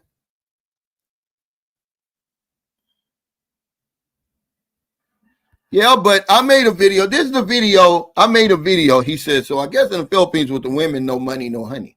Well, you can turn that around. And this is one of the videos they sent to NBI. The one where I made the video, no honey, no money. Okay, you got to prove yourself to me first, lady, before I'm going to start giving you money and taking care of you and all that. You got to earn it. And when the man looked at it, it's nothing there. But that's one of the videos they sent him. The hater sent them to say I was exploiting Filipino women. No, I'm not. Because see, we don't have any. There's nobody sending videos to NBI saying, "Oh, look at the men; they're being exploited and being taken advantage of. No money, no honey. No." Okay, but if you make a video about no honey, no money, oh, they send it. There's no sympathy for us. No one cares that he sent 12 million pesos over here. His whole life savings against the wishes of his family and everything else. Before he had ever seen the woman or ever even touched her and tasted her fruit. So yeah, we call it Will. It is mental illness. It's temporary insanity. But we don't even know to look out for it. If you isolated, you out there on the road driving all the time, you trying to get every dollar you possibly can, and your only outlet is social media and stuff like that, you probably are suffering from chronic loneliness and isolation. And it's going to affect your thinking, but you don't think it will because you're in denial. So you think it's okay. I can trust this woman with my life savings. A woman who's never even had 12,000 pesos at one time.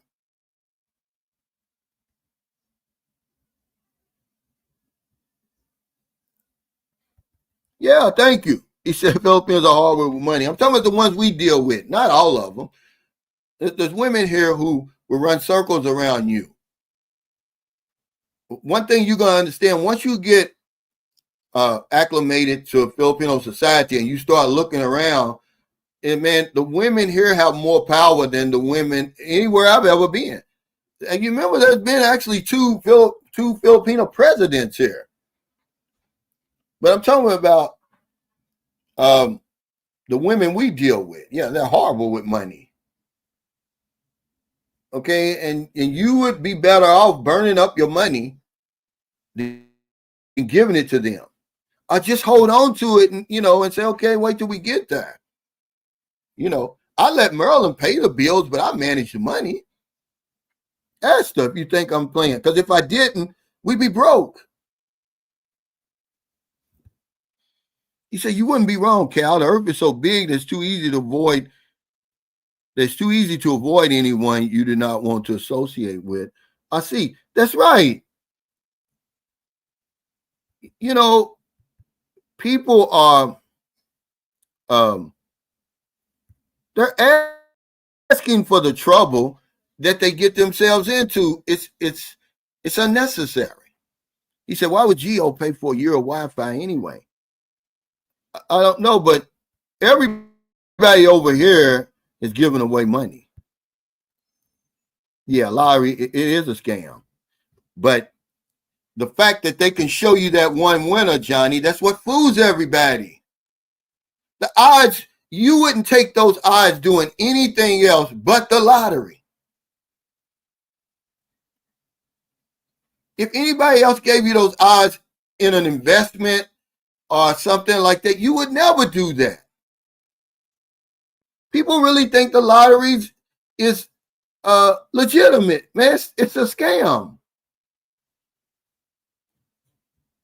This is double think, is what that is. When you think about the lottery, people think it's legitimate, but it's a scam. That's double think.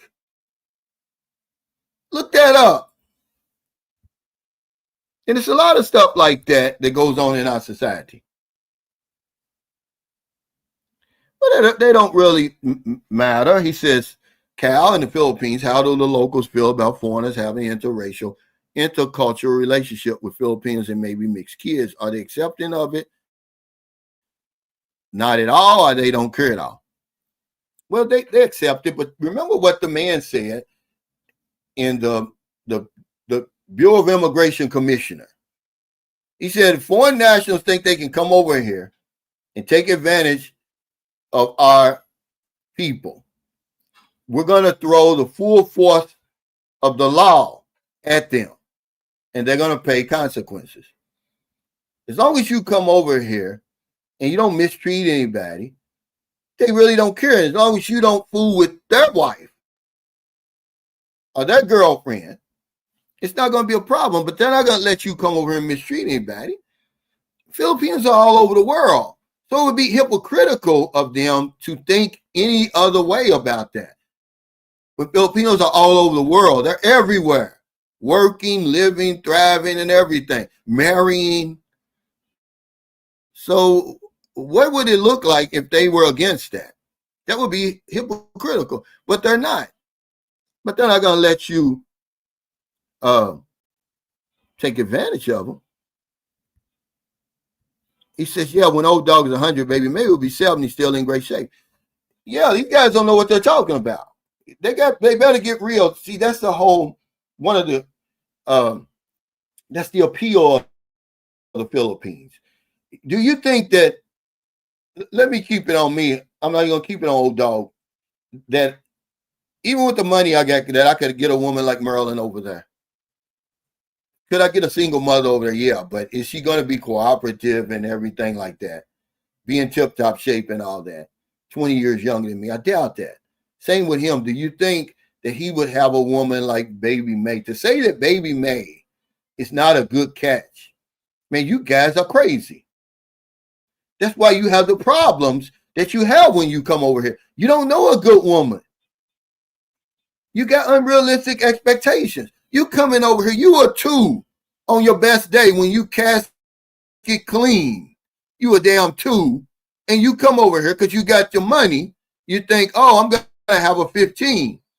You're going to pass up all the yummy 6s and 7s, 8s, and like that because you trying to go straight for the juggler. It ain't going to happen. So you guys you don't know what a good woman is like over here. You haven't been here before. You have to be over here a while to realize what even constitutes a good woman over here. Can I trust her? Okay, when I go to sleep, she's not going to run off like the guy said, the woman, they ran off with his passport and his SRV card.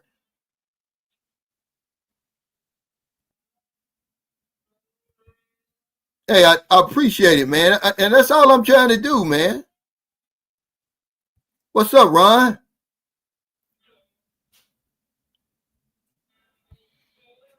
He said the great thing about getting a yummy 6 is they're easily replaced, but you're not going to want to replace her if you're smart, because you're going to put in the work.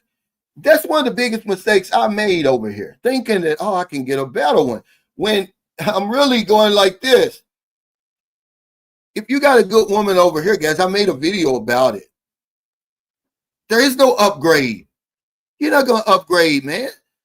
The tradition and the culture is so thick over here, you're just going to get a different face. If you get a good woman over here, man, that's going to do everything for you and everything like that, what reason would it be for you to try to get somebody else? That's just your ego and you being delusional and you being ungrateful. But I've done it for you. You don't have to do. I'm telling you that if you got a good woman, man, I told the guy, my buddy Jim Crane, he's in Bacolod now. I told him, I said, can you trust that woman, man? That's a good woman. Then what makes you want to even think about going somewhere else and starting over? Now, if she ain't no good, then that's a different story. But I'm talking about a good one. Okay? If you got a good woman over here, it don't get any better than that. You can't upgrade. You're just going to get a different face. Maybe she's younger, maybe she's older, but it don't get any better than that. When you got a woman that's cooperative, it's going to bend over backwards and, like TJ said, forwards respectfully, jump through hoops, run around in circles, man, give you a blowjob every day. What was the reason for you to want to run off somewhere else? You're just doing that for your ego just because you can. Then you're going to start all over. You're going to start all over. He said, I'm a strong salesman. It's all subjective. I didn't say, he said, no matter what Calvin say, baby May is not a two, she's a pitiful one. I didn't say that. You're saying that. You know, and that, you know, tell that to Paul, man. Okay? Don't come on my channel, you know, talking down to people. You know, because he, you know, see, like I said, you guys be asking for trouble. And what if the man is watching my live stream right now and he runs into you and throws liquid fire in your face because you're talking about his wife? That ain't even his girlfriend. That's his wife. Show some respect, man. That's all we saying. How you going to demand respect if you ain't going to give it? He said, Cal, you wouldn't get a 70-year-old corrupted woman in America, especially if she's 5 or higher. Absolutely. Thank you. But for some reason, once we get off the plane, we turn into Rico Suave. Dude, you was a 2 over there, you a 2 over here, but you got a pension. Okay, be happy with the yummy 6 you're going to get over here. That's half your age. It's going to do everything for you. But you don't know, okay, what do you mean, what about it? I don't understand. It was a yummy 6, basically. But there was a lot of red flags there. And it was never, that's the point I'm trying to make here about, you know, thinking you can get somebody better.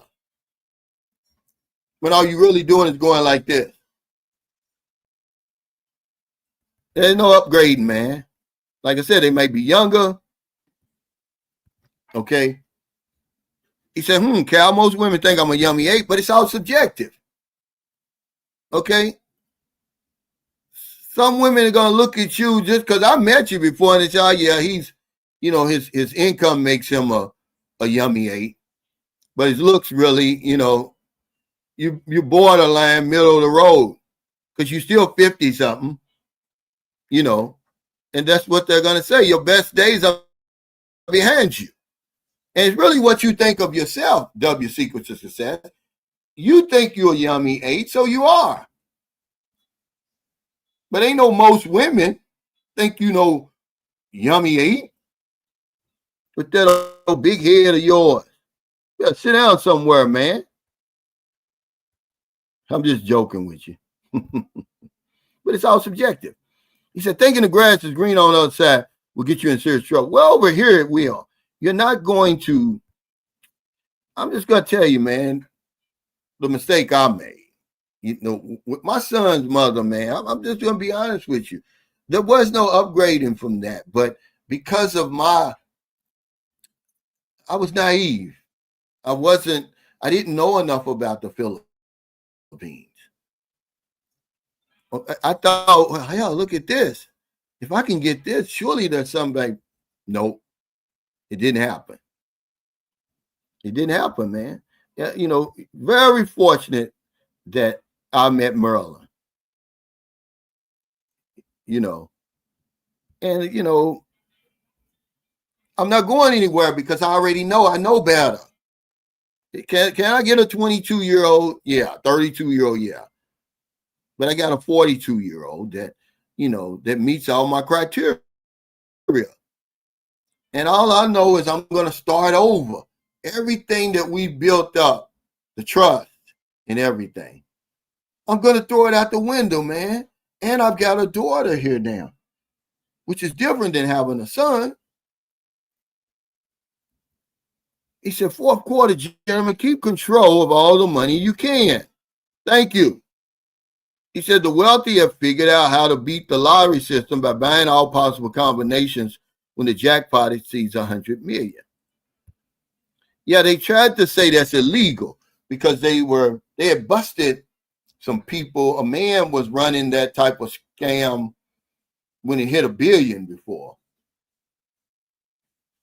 And they said it was illegal. You can't do it because it's a scam. He said, don't hate Cal. No, I ain't hating, man. You know, whatever they think about you, it's what you think about yourself. He said, women will be women no matter where you are. Take it slow and get to know her if it's possible. Well, they're certainly human beings, but guys, you know, you have to understand culture does mean something. And I think we downgrade that. We want to act like culture doesn't mean anything, but it really does. How you raise really means something. And how you go about life, it makes a difference. You know, some women over here feel it's their obligation to take care of their man. That's not everywhere you go. All women aren't that way. You know, now are they the same in a lot of other ways about wanting control and all that? Yeah. You know, women want control, man. We say, oh, she's being clingy. No, it's control over here. She wants to know everything about you. She wants, you know, a damn hand around your throat at all times. Her foot on your neck. But, you know, just like the guy told me before, if you got your foot on my neck, you can't go anywhere either.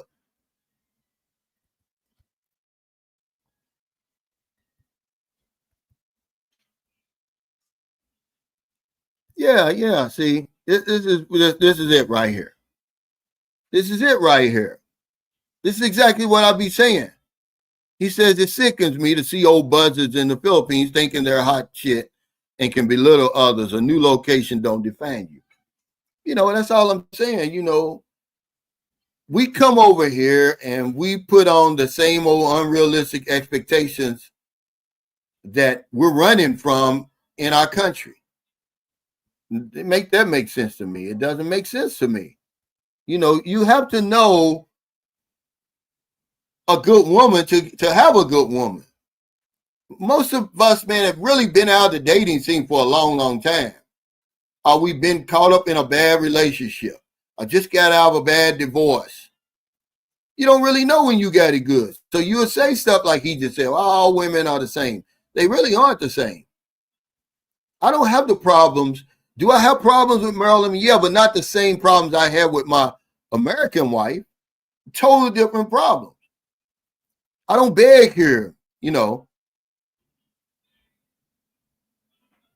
It's different, man. We don't argue. Man, I was arguing every day for just something that she done and somebody else's fault. I got to pay for it. Hey, what's up? Q in the Philippines, Unfiltered Black Abroad. Thanks for that super chat. He said, I watched a video that says if you make $3,500 a month, you're considered the top 1% in the Philippines. So why not demand the 8, 9s, and 10s? Well, it's all subjective, though. You know, somebody may say that Maryland's a 10. I mean, you know, if you think you got an 8, 9, and 10, then okay. But you're considered rich over here if you earn $3,808 per month. In the Philippines, you're considered rich. And some people think that way. You know, I don't believe there is any, we are going to have different criteria for a woman. But trust is at the top because looks are going to fade eventually. He said, Cal, when you was younger, weren't you attractive to older women? Because I was and still am. Well, growing up in my era, man, you know, it was hip to have an older woman. But I never really was. But it was hip, you know, to have an older woman taking care of you and, you know, spoiling you and stuff like that. And I knew a lot of my friends who were in that situation, but no, I never was attracted to older women. Certainly not now. But yeah, it was a thing growing up. Hey, what's up, King B? I know you back in the States now. Congratulations on the birth of your, I mean, not the birth yet, but on the upcoming baby. He said, sucks going from carefree living in the Philippines to being back in the Matrix. Can't wait to get back there. I missed that tune up too. Yeah, see, he'll tell you the truth that women aren't the same.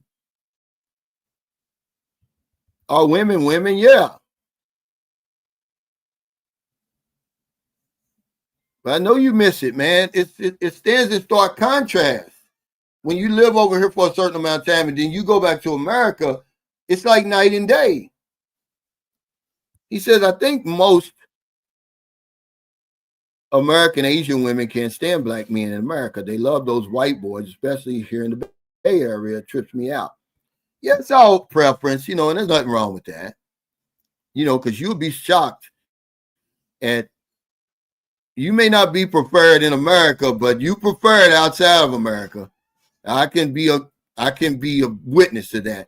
I was shocked. I saw a friend of mine. Okay, he's a brother. He lives in Thailand now.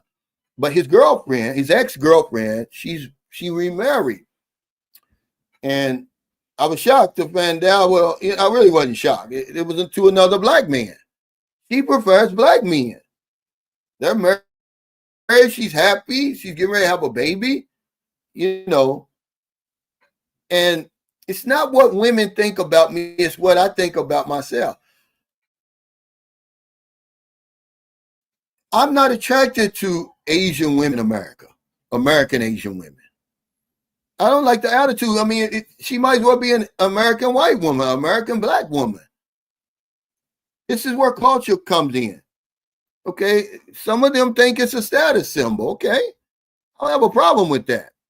But it's what I think about myself, and I know that, okay, you might not prefer me here, but remember, Americans, we're only 4% of the Earth's population. So I'm supposed to ignore the other 96%. So that means 2% of the women are in America. So the other 98% don't count. See, that's where we get it wrong. American women aren't the standard. Well, it is to some people, but who says they're the standard? That every man should, try to reach. So if see, this is what I was talking about, the guy called American exceptionalism. I called it that elitist attitude where, if she's not an American woman, man, you'll lose. Because they'll say, if you can't get a woman here in America, you'll lose. That's why you have to go outside. How stupid is that? And these are people who really think they be talking about something. He said, yeah, thank you, Cal. Baby boys due October 1st. Yeah, I can't wait to see my first son. Yes, yeah, I had my first son over here. I think I told you that. I had 4 daughters. It wasn't until I came to the Philippines that I was able to have a son. And I'm proud of him, man. He sent me some pictures.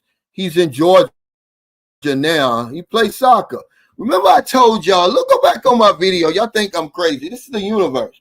And this is before I even knew my son was playing soccer. I said, man, soccer's so popular over in the Philippines. I said, this next generation, I wouldn't be surprised if the next generation of Filipinos didn't produce a soccer star.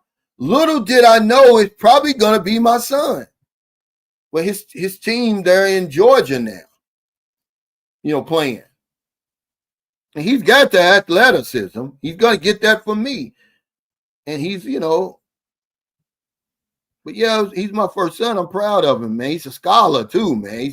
He's so bright and intelligent. He's happy. Me and his mother was going back and forth.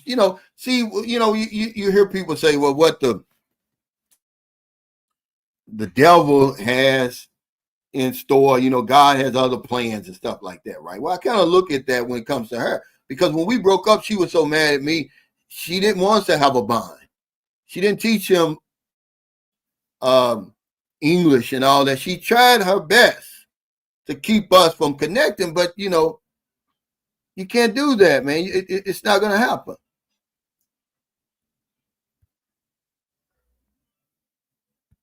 He said, America's the hardest place to get a woman. I just don't like their attitude.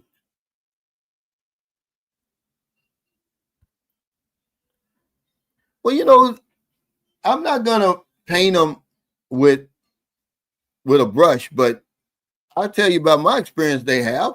And You can teach them that. But yeah, of course they are. You know, the women that I've dealt with over here, they felt they had to bend over backwards and, like TJ said, and forwards for me. So yeah, this is the reason why people end up giving away all their money and stuff.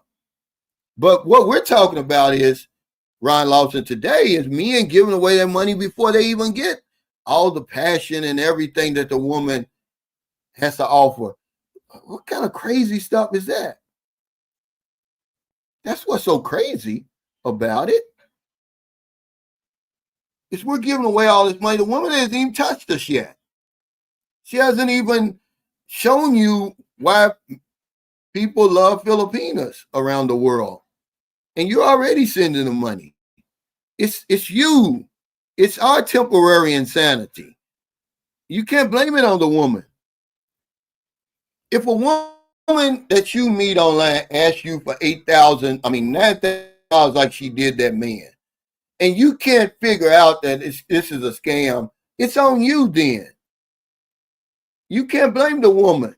What woman would ask you for $9,000, right out of the gate, basically, because it says she was going to, according to this newscast, she had to go to Australia to accept a job. And it was going to cost $9,000, but the job or the business was going to pay her, I think he said $1.5 million. I hope he didn't say $1.5 billion. And I'm going to pay you back. $9,000 is a lot of money. Then to turn around and do $47,000? Yeah, that's on you. Hey, thanks, Sakari, for that super chat. He says, the truck driver, I don't trust the woman since I'm on the road for 4 weeks or more. I don't know what she's up to. I can't wait to get to the Philippines. I'll get me a Filipino girlfriend. Yeah, but it's just like anything else. I can only trust people in the beginning as far as I can see them. Because a guy was asking me, a young guy, he said, hey, Cal, about building a house over here. And, I said, man, if you're going to build a house over here, you need to be here while it's being built every single day. It's the same thing with a woman. Why would you want to start a relationship? It's not like King B. Stacker. He's already got an established relationship. He really is in a long distance relationship now. They've been together for, together for about 2 years. They're getting ready to welcome a baby boy and all of that. So he's in America. She's in the Philippines. That's a long distance relationship. I don't know what we're calling this stuff where you just start chatting with a woman. I don't know. That's not a long distance relationship because you haven't established a relationship. But once you do, you got to be over here, man.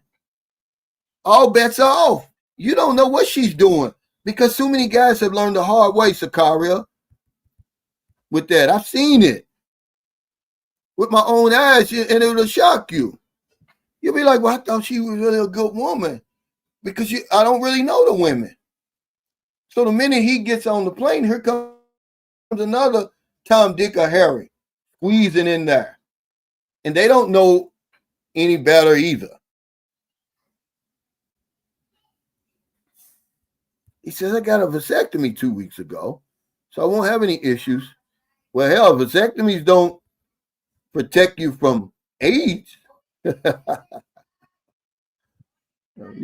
Just be responsible when you come over here. He said, yeah, same thing, Cal. I had 4 daughters also. I am beyond blessed to know that I have a boy coming because I've been wanting that for decades. It hits different, man. After having 4 daughters and raising daughters, and I love my daughters. I've got 5. I think it was just daughters teach you a lot about yourself because you wonder, how in the world did I even get the attitude toward women that I have when it was my mother and my sisters that raised me? Why do I have the attitude toward women that I have? Unless it's my daughters and, of course, my mother and my sisters. Why is it something that a switch that flips when I become a man and the hormones start kicking in and everything, and you start looking at women, like I said, you start objectifying women, but you cut that switch off when it comes to the women in your family. But I think, having daughters, man, I tell you, it stops you in your tracks. It makes you think just for a split second. Would I want somebody to do this to my daughter?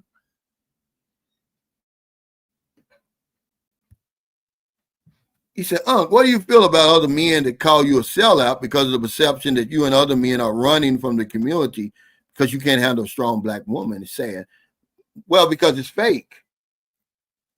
I mean, I don't have anything to prove to people. I was married to a strong black woman for 18 years. I mean, remember, Rashad, that people don't really care. They really don't care, man. You're just a topic of discussion. People don't care, man. It's just something else that they can talk to you about. And I'm not dependent on what other people think for my happiness. I'm going to think for myself. I do know that women are women in that aspect. Skin color doesn't determine your character. And me being married to a black woman, hell, I was married. We've got 4 beautiful black daughters. Boobie's black, believe it or not. If you look at Boobie, you don't see, even though she's 50-50, you don't see that. The world's not going to see the Filipina in her. So hopefully, they're going to judge her by her character, but I know they're not. It's just the world we live in, but people don't care, Richard. So they can say whatever they want to say. He said, I've chased money most of my life, caught it, and now only interested in chasing peace and tranquility. Yeah, and then that's another discussion we can have. How much money do you need before you figure, okay, now I can concentrate on other things, taking better care of myself, guarding my peace and serenity and tranquility? Because if you chase money and you don't have a set amount, or you don't know subconsciously how much you're going to need before you're going to be, satisfied, then you're going to work till you die, probably. Yeah, but this was an American woman. Well, we don't know. No, it wasn't an American woman. This was a Nigerian. This was a fake woman. She wasn't real. But I'm saying, shouldn't that have raised a red flag? Because the profile on the dating site that he was on said she was in America, when actually they were over in Nigeria. But I mean, that should raise a red flag. That's the flashing red light, man. If a woman asks you, 9,000 is a lick, man. It's a lot of damn money to be giving somebody that I don't really have a relationship with. But I say that all the time. Your mother asks you to buy a pack of cigarettes and you say you broke. But then you're going to send 9,000 to a woman, 50,000. Your brother could call you up right now and be like, hey, man, hey, D-Sack, man, you got $50 I can borrow till I get paid. Well, I ain't got it. I'll be like, hey, man, can you give me a few dollars? I'll get a job. But yeah, we sending fortunes over here to women. I don't understand that. Because you've fallen in one of these categories. He says if she asks you for anything and you haven't met, it's a scam. That's the surest sign that, you don't want to pursue that. The smart women over here and in different places, they know not to ask you, because the Filipina, she already know he's going to fall into one of these categories. Okay. I'm going to love bomb him. She may not even ask you for money. She's going to start love bombing you. telling you, you know, how nice you look and how great a gentleman you are. And she's been waiting a whole life for you, prayed for you. It's destiny. She's going to do all of that. She don't have to ask you. And she may start wearing the tube tops, showing a little bit more as the days go by. And pretty soon, she's going to find out what category you in. She ain't got to ask you for nothing. She may get up, she may come out and say, oh, I'm sorry, I didn't mean to, the towel falls off. Okay? They're not going to come right out and ask you, though. They don't have to in this day and age. I would have been happy if the women would have asked me, then I would have known. But they didn't ask me.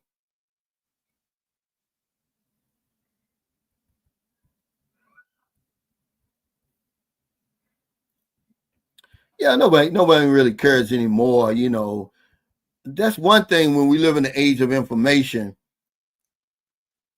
You don't have to hang on, you know, every word somebody says.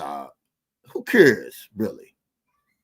At the end of the day, we know it's not true. I mean, if you that hung up, but at the same time,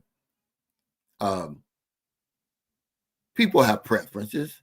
That's why you're over here now, because you got a preference for Filipino women over black women, or over white women, or whatever it is, over, you know, Brazilian women.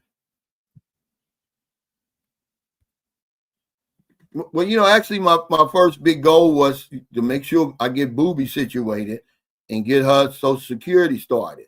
See, that keeps you up at night. And I hope it don't keep you up at night, Unfiltered Black or Brown. I know you're expecting, and King B, I know y'all expecting children. Go ahead, you both are Americans, and do the CRBA.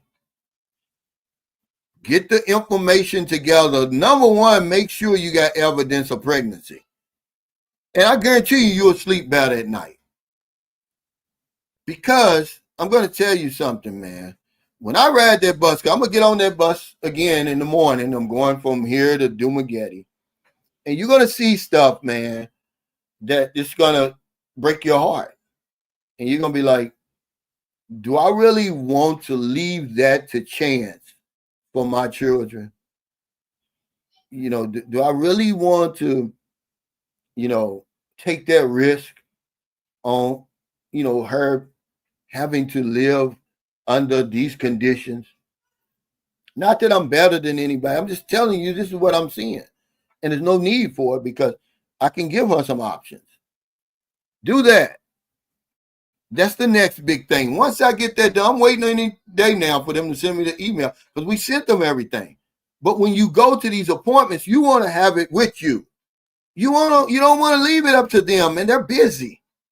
You get your first shot, man. You shoot your best shot, man. You're going to get that chance.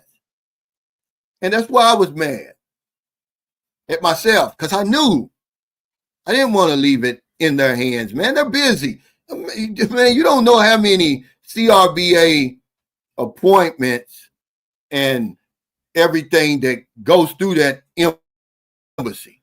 And it's only a few little officers that are dealing with all that stuff. That's why they tell you it may take 3 to 4 weeks. When I could have had it right there. The basic thing is the prenatal records. It show where your girlfriend was going back and forth to the doctor, the sonogram, the ultrasound, and all that. See, it's easy for y'all because the pandemic is not over. I mean, it's not going on, the lockdown.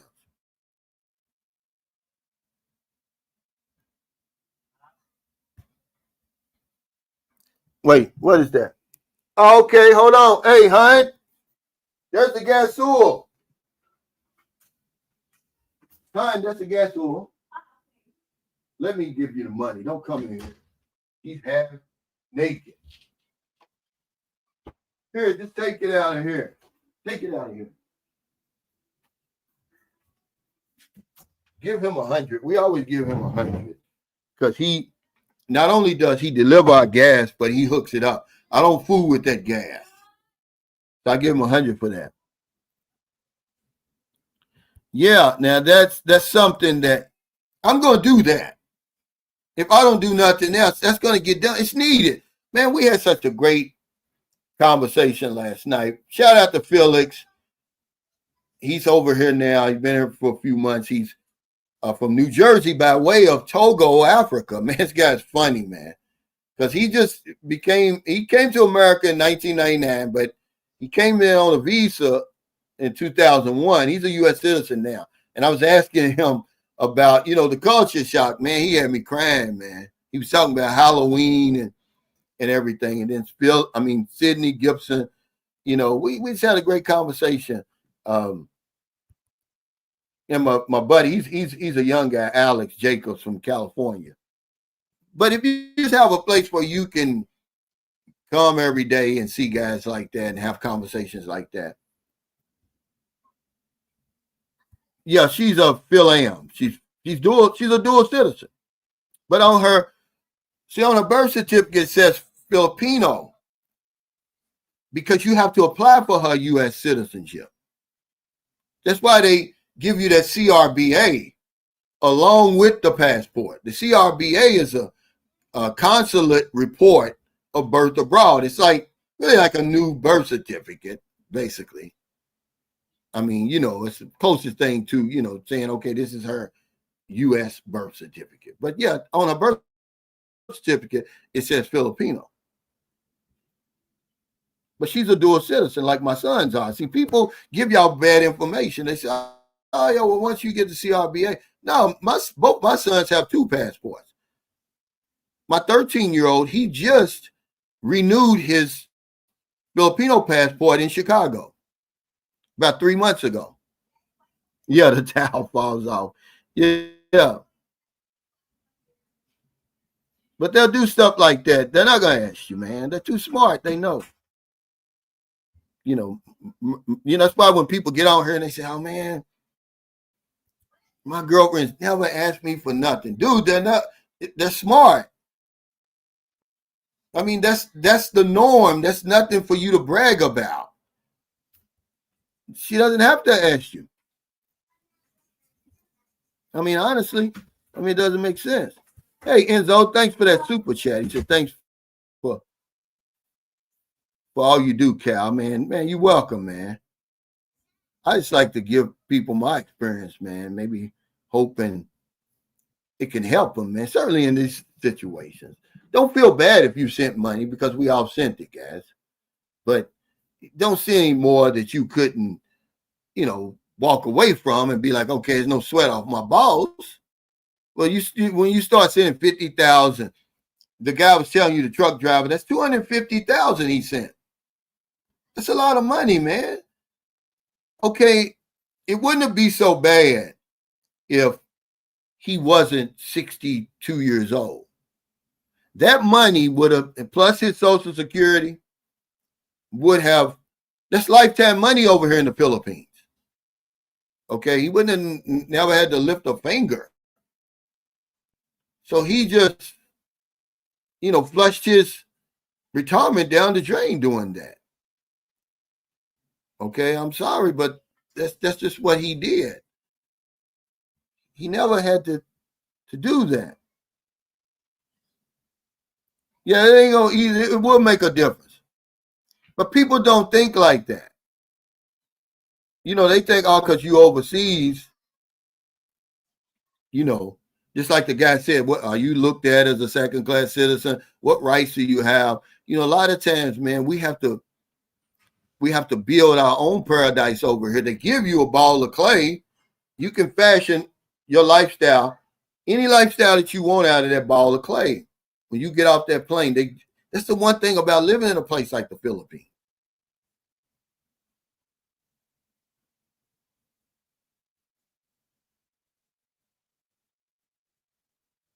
What's up, Mopar? He said, men who see their end and have more money than time will simp. Well, that's what he did. And there was just no cause for it. I'm just telling you, if you don't hear anything else, nothing else I say on this you're going to have to manage that money. No matter how bad you are with managing money, you have to manage that money. It's yours. You earned it. Once you turn it over to her, man, good luck, man. I'm sorry. It's just going to be a shit show.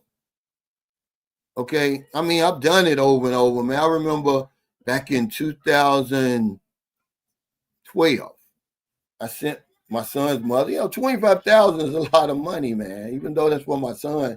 And man, when I showed up the next time, they're like, well, what did you do with that money? What you buy him? Couldn't show me nothing. Yeah, you got to come here. He said, Cal, they have to come here to the Philippines to understand what you mean when you say you are given a ball of clay and you have to make your own future with that ball of clay. It can be done. It is. They give it to you anyway. Whatever you do with it, it's on you. But when you're in a developing country like the Philippines, you have to be able to see the opportunities that present themselves over here that may not present themselves. Man, I was just telling y'all the stuff I've been given over here when I made the decision. I mean, don't you think I want to own a house in America if I could find a house that's reasonably priced? They're unreasonable over there. Man, you can't buy a house. You can't build a house over there. This is a house for $20,000. And then you're going to say I'm a fool for doing it? Now you're a fool for not seeing the opportunity that's over here. You're not seeing the benefit of doing something like that. He said, at least you, if you have money, you can afford to simp versus the old end of life and broke. You can't afford to simp. Yeah, but that's what happens, W, to that man. He was both of those. He's 62 years old, retired. Sends the money over here, then he follows the money over here, and now he's broke because the woman mismanaged it. Okay, they first of all, they bought a business for 1 million pesos only because the land that the woman's family was living on, and remember, they're not married.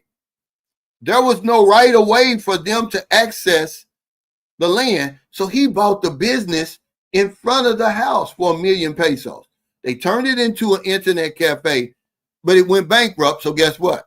The sister and her family moved into it. So he was out of 1 million right away. They should have showed him right there. We can't come over here wasting money like that, man. In his mind, though, he's probably, no, it's only 16,000. No, it's a lot of money. It's 1 million pesos. This is the mindset that we have. We lose, man, it's temporary insanity. That's all I can call it.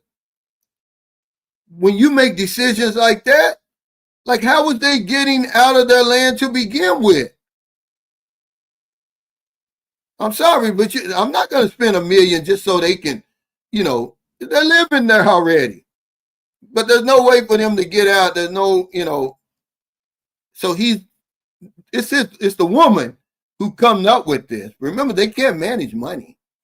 They come to the idea, well, why not just buy that business in front of the house so my parents can, come and go easily? And he did that. Then he bought 2 big pieces of land. I think one of them was 400 square meters. The other one was 1,300 square meters. The one with 1,300 square meters where they were building the house. Well, the woman mismanaged the money. She didn't have enough to finish the house. So he said, let's sell the 400 square meter lot, which is a big lot, and so we can finish the house. She said, no, I'm not going to do it. I'm not going to do it. He said, it costs 10 million just to build a doghouse here in the Bay Area. Yeah, but see, paragraphics, you can obviously see what's so apparent. But when people come over here, they think, oh man, I ain't gonna spend no 20,000. Do you realize, man, you can't even do a bathroom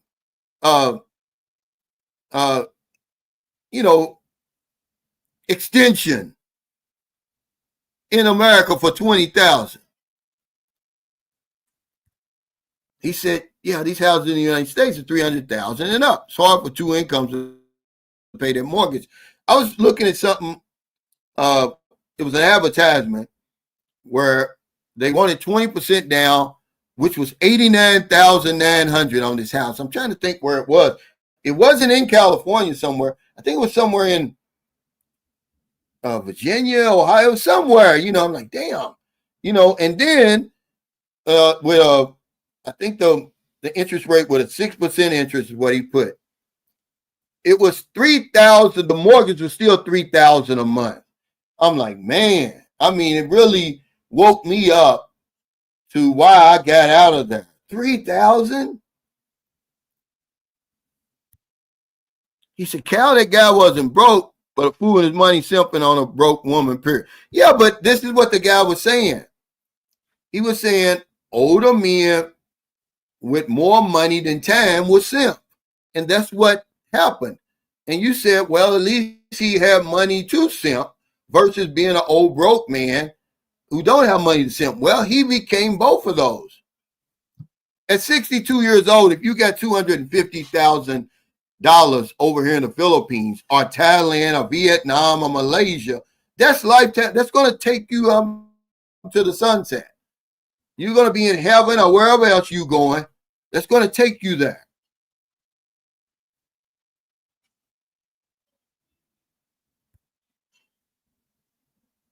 He said he said, what I meant to say was a bathroom addition. Sorry. I had a senior moment. It's going to cost you that just to build a bathroom addition in America, even in Louisville, Kentucky, where I'm from. He said it costs $1,600 a month just to rent a bathroom. Yeah. I mean, they came on, the report just came out. They said in New York and Miami, New York City and Miami had the highest rent. And so you don't go to those two places looking for a deal on rent. And then when you come over here and you see $200 rent and you can't make that work, what are y'all thinking?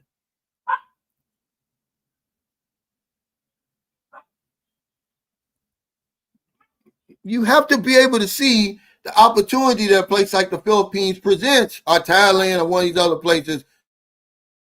Are you going to miss the boat, man? That's why, Alex, he's from California. He's into real estate and stuff. He knows when he sees a house over here for like $5 million or something, it's nothing to him because he's like, man, just like Paragraphic said, hell, it's $3 to $5 million for just a shithole house over there in California. But $3,000, a $3,000 mortgage right now, that's crazy, man. I mean, that is crazy. And you got to do that for 30 years? He said, yes, sir, you got to plan to transition from active employment to passive retirement income before moving over there. You got to have some type of idea about how you're going to live. You got to have some type of plan, but most people don't do it. So they'll ask, that's why they want these cost of living videos. They'll watch them. Man, you need more than that. You need more than that to make it. He said, I'm 58. I'm living in Melbourne, Australia, and I'm looking at retiring in Asia. Prices are ridiculous here, particularly housing. Yeah, so if nothing else, man, I'm living the way I wanted to live in America. Okay, I would rather live in America. Okay, instead of living 8,000 miles away, but I can't do it. It's unreasonable for somebody like me in the life I want to live. I can afford to live in America, with $3,500 per month. But how am I going to live? My rent's going to eat up about a third of that if I want to live in a decent place where I ain't got to beat roaches down and fight off gangs and stuff like that. Okay? My rent's going to eat up a third of that. Then my food is the other third. Then my utilities are going to be half of that third. I ain't going to have nothing left. I ain't going to have no trick money. No woman's gonna want to be bothered with a broke ass man over there. He said, I'm happily still paying my $130 rent in the Philippines while I'm here in America. I mean, that's unheard of. $130 rent. But they say, oh, I ain't gonna move to the Philippines. You know, I don't know where you guys' minds are. Y'all looking at the wrong videos. Man, there's some people over here living superstar lifestyles, man, on the low. But you think you can't do it in the Philippines. I'm telling you, you can. I got a buddy, Smiley, man. He's living in Solanea condominiums. He got a 1-bedroom for 30,000 pesos a month. It's right across from Ayala Mall. The swimming pool looks like a resort. He's right there in the business district, man. What is that now? About 500 and let me tell you exactly what that is, because I'm tired of, because I'm living in a peso economy now, and I take for granted that y'all know what I'm talking about. But okay, let's take a look at 30,000 divided by, what is it, 56.5, $530 a month for his rent. And I'm talking about, man, he's living, that's a high lifestyle right there. It don't get any better than that. Because where he lives, you don't see any of the poverty. You don't see any of the things that people talk about why they don't want to move to the Philippines. You could be living anywhere in America, or Australia, England, living there.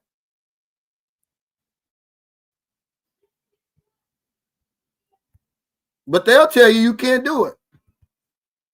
He said 250,000 is big money here, especially for the Philippines local masses. Man, for me, and I'm 62 like he was. So imagine how sick he must feel. And then the woman's causing problems with him and stuff like that. And I hope they got it together, because the last time I talked to him, she was trying to get him put out of the property where the house was being built, because he's living in the house. He didn't have no choice, the unfinished house. Man, you gotta, man, prioritize yourself more than that. You can't leave your retirement in the hands of a woman over here. You just can't do it, man. This is the crazy stuff, man, that we do. You can't do it. He said those 2 vultures that was with him are there to clean out the rest.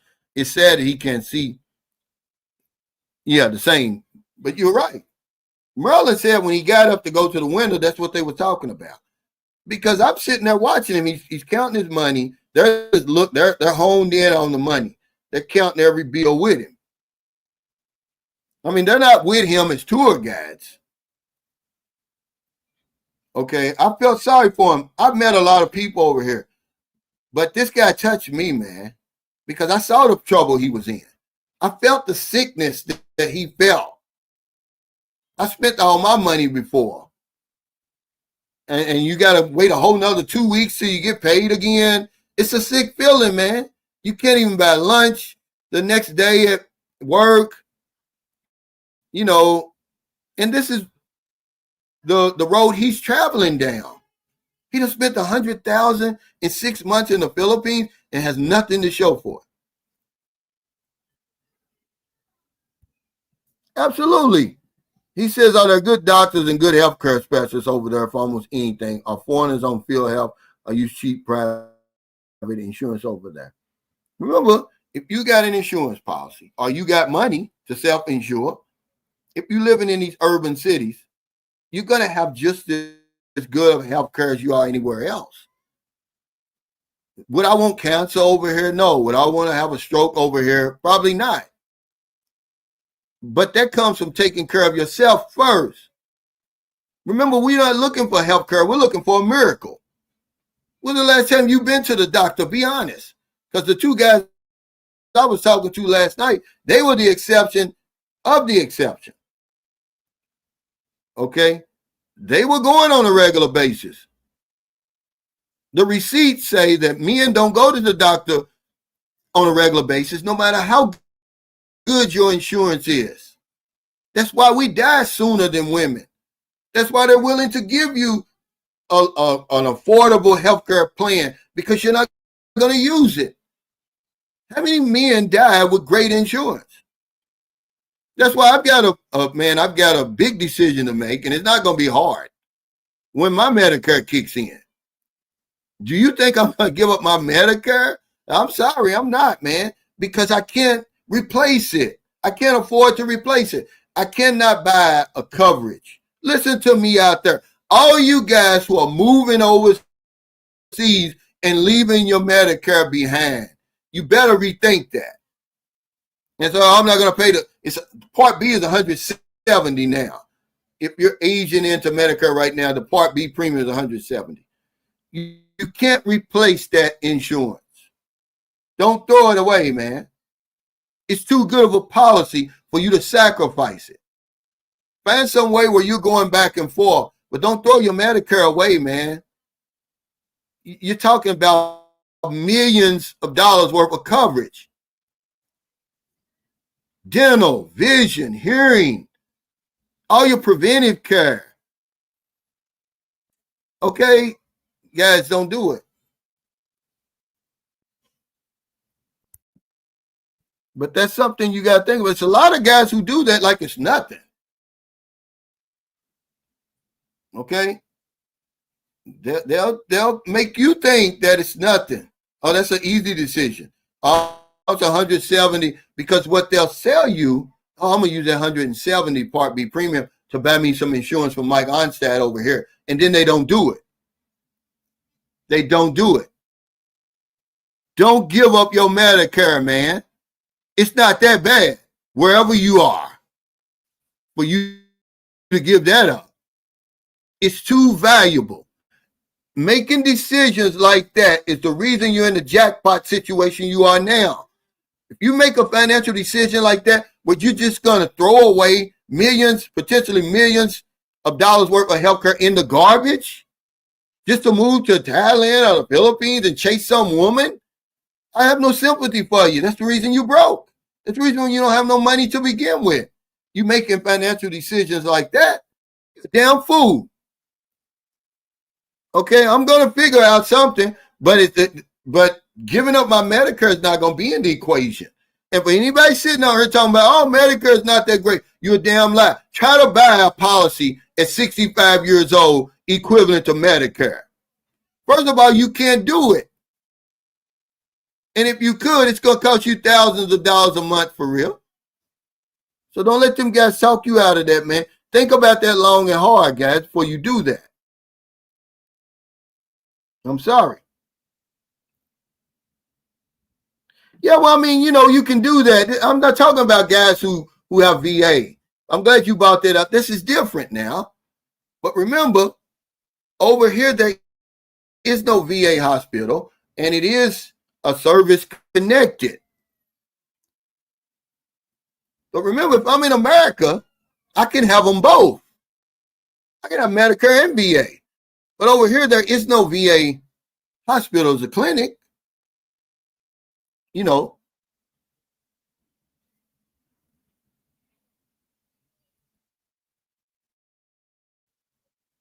But that's what I'm saying.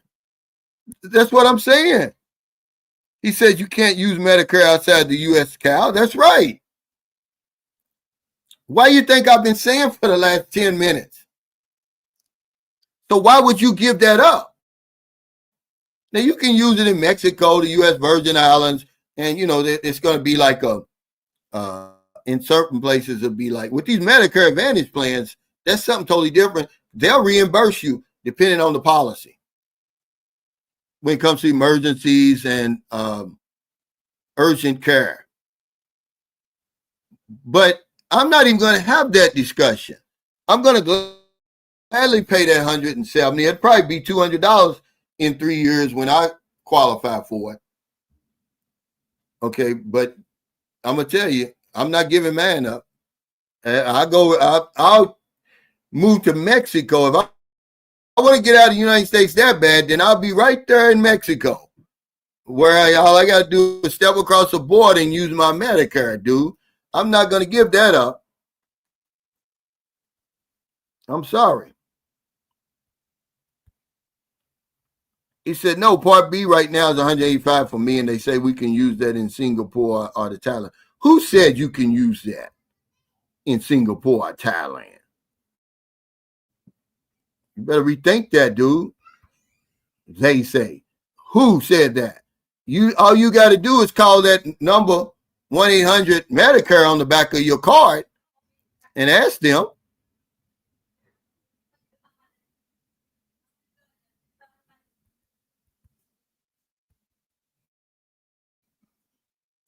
Yeah, thank you.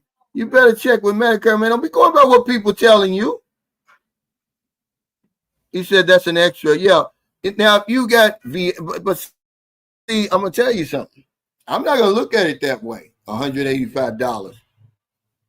I'm not gonna look at it like that. That's Alex. See, these young guys today, man, that's so much ahead of the curve. When I was his age, man, I was chasing the American dream. This guy, man, he's like 34 years old, and he's got a successful real estate business. Some kind of, I think he buys distressed properties. This guy's got money, man, and I mean, they're way ahead of me. And he travels around the world, man, and just lives a life, man. Like, he got a little honey with him, man. That's in tip-top shape. I think she's 20 or 21.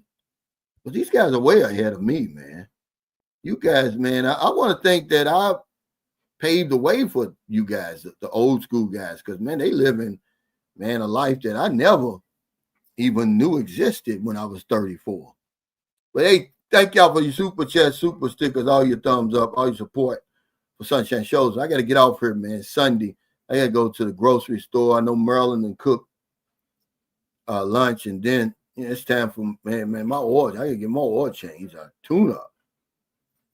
It's about this time, somewhere between 12 and 2.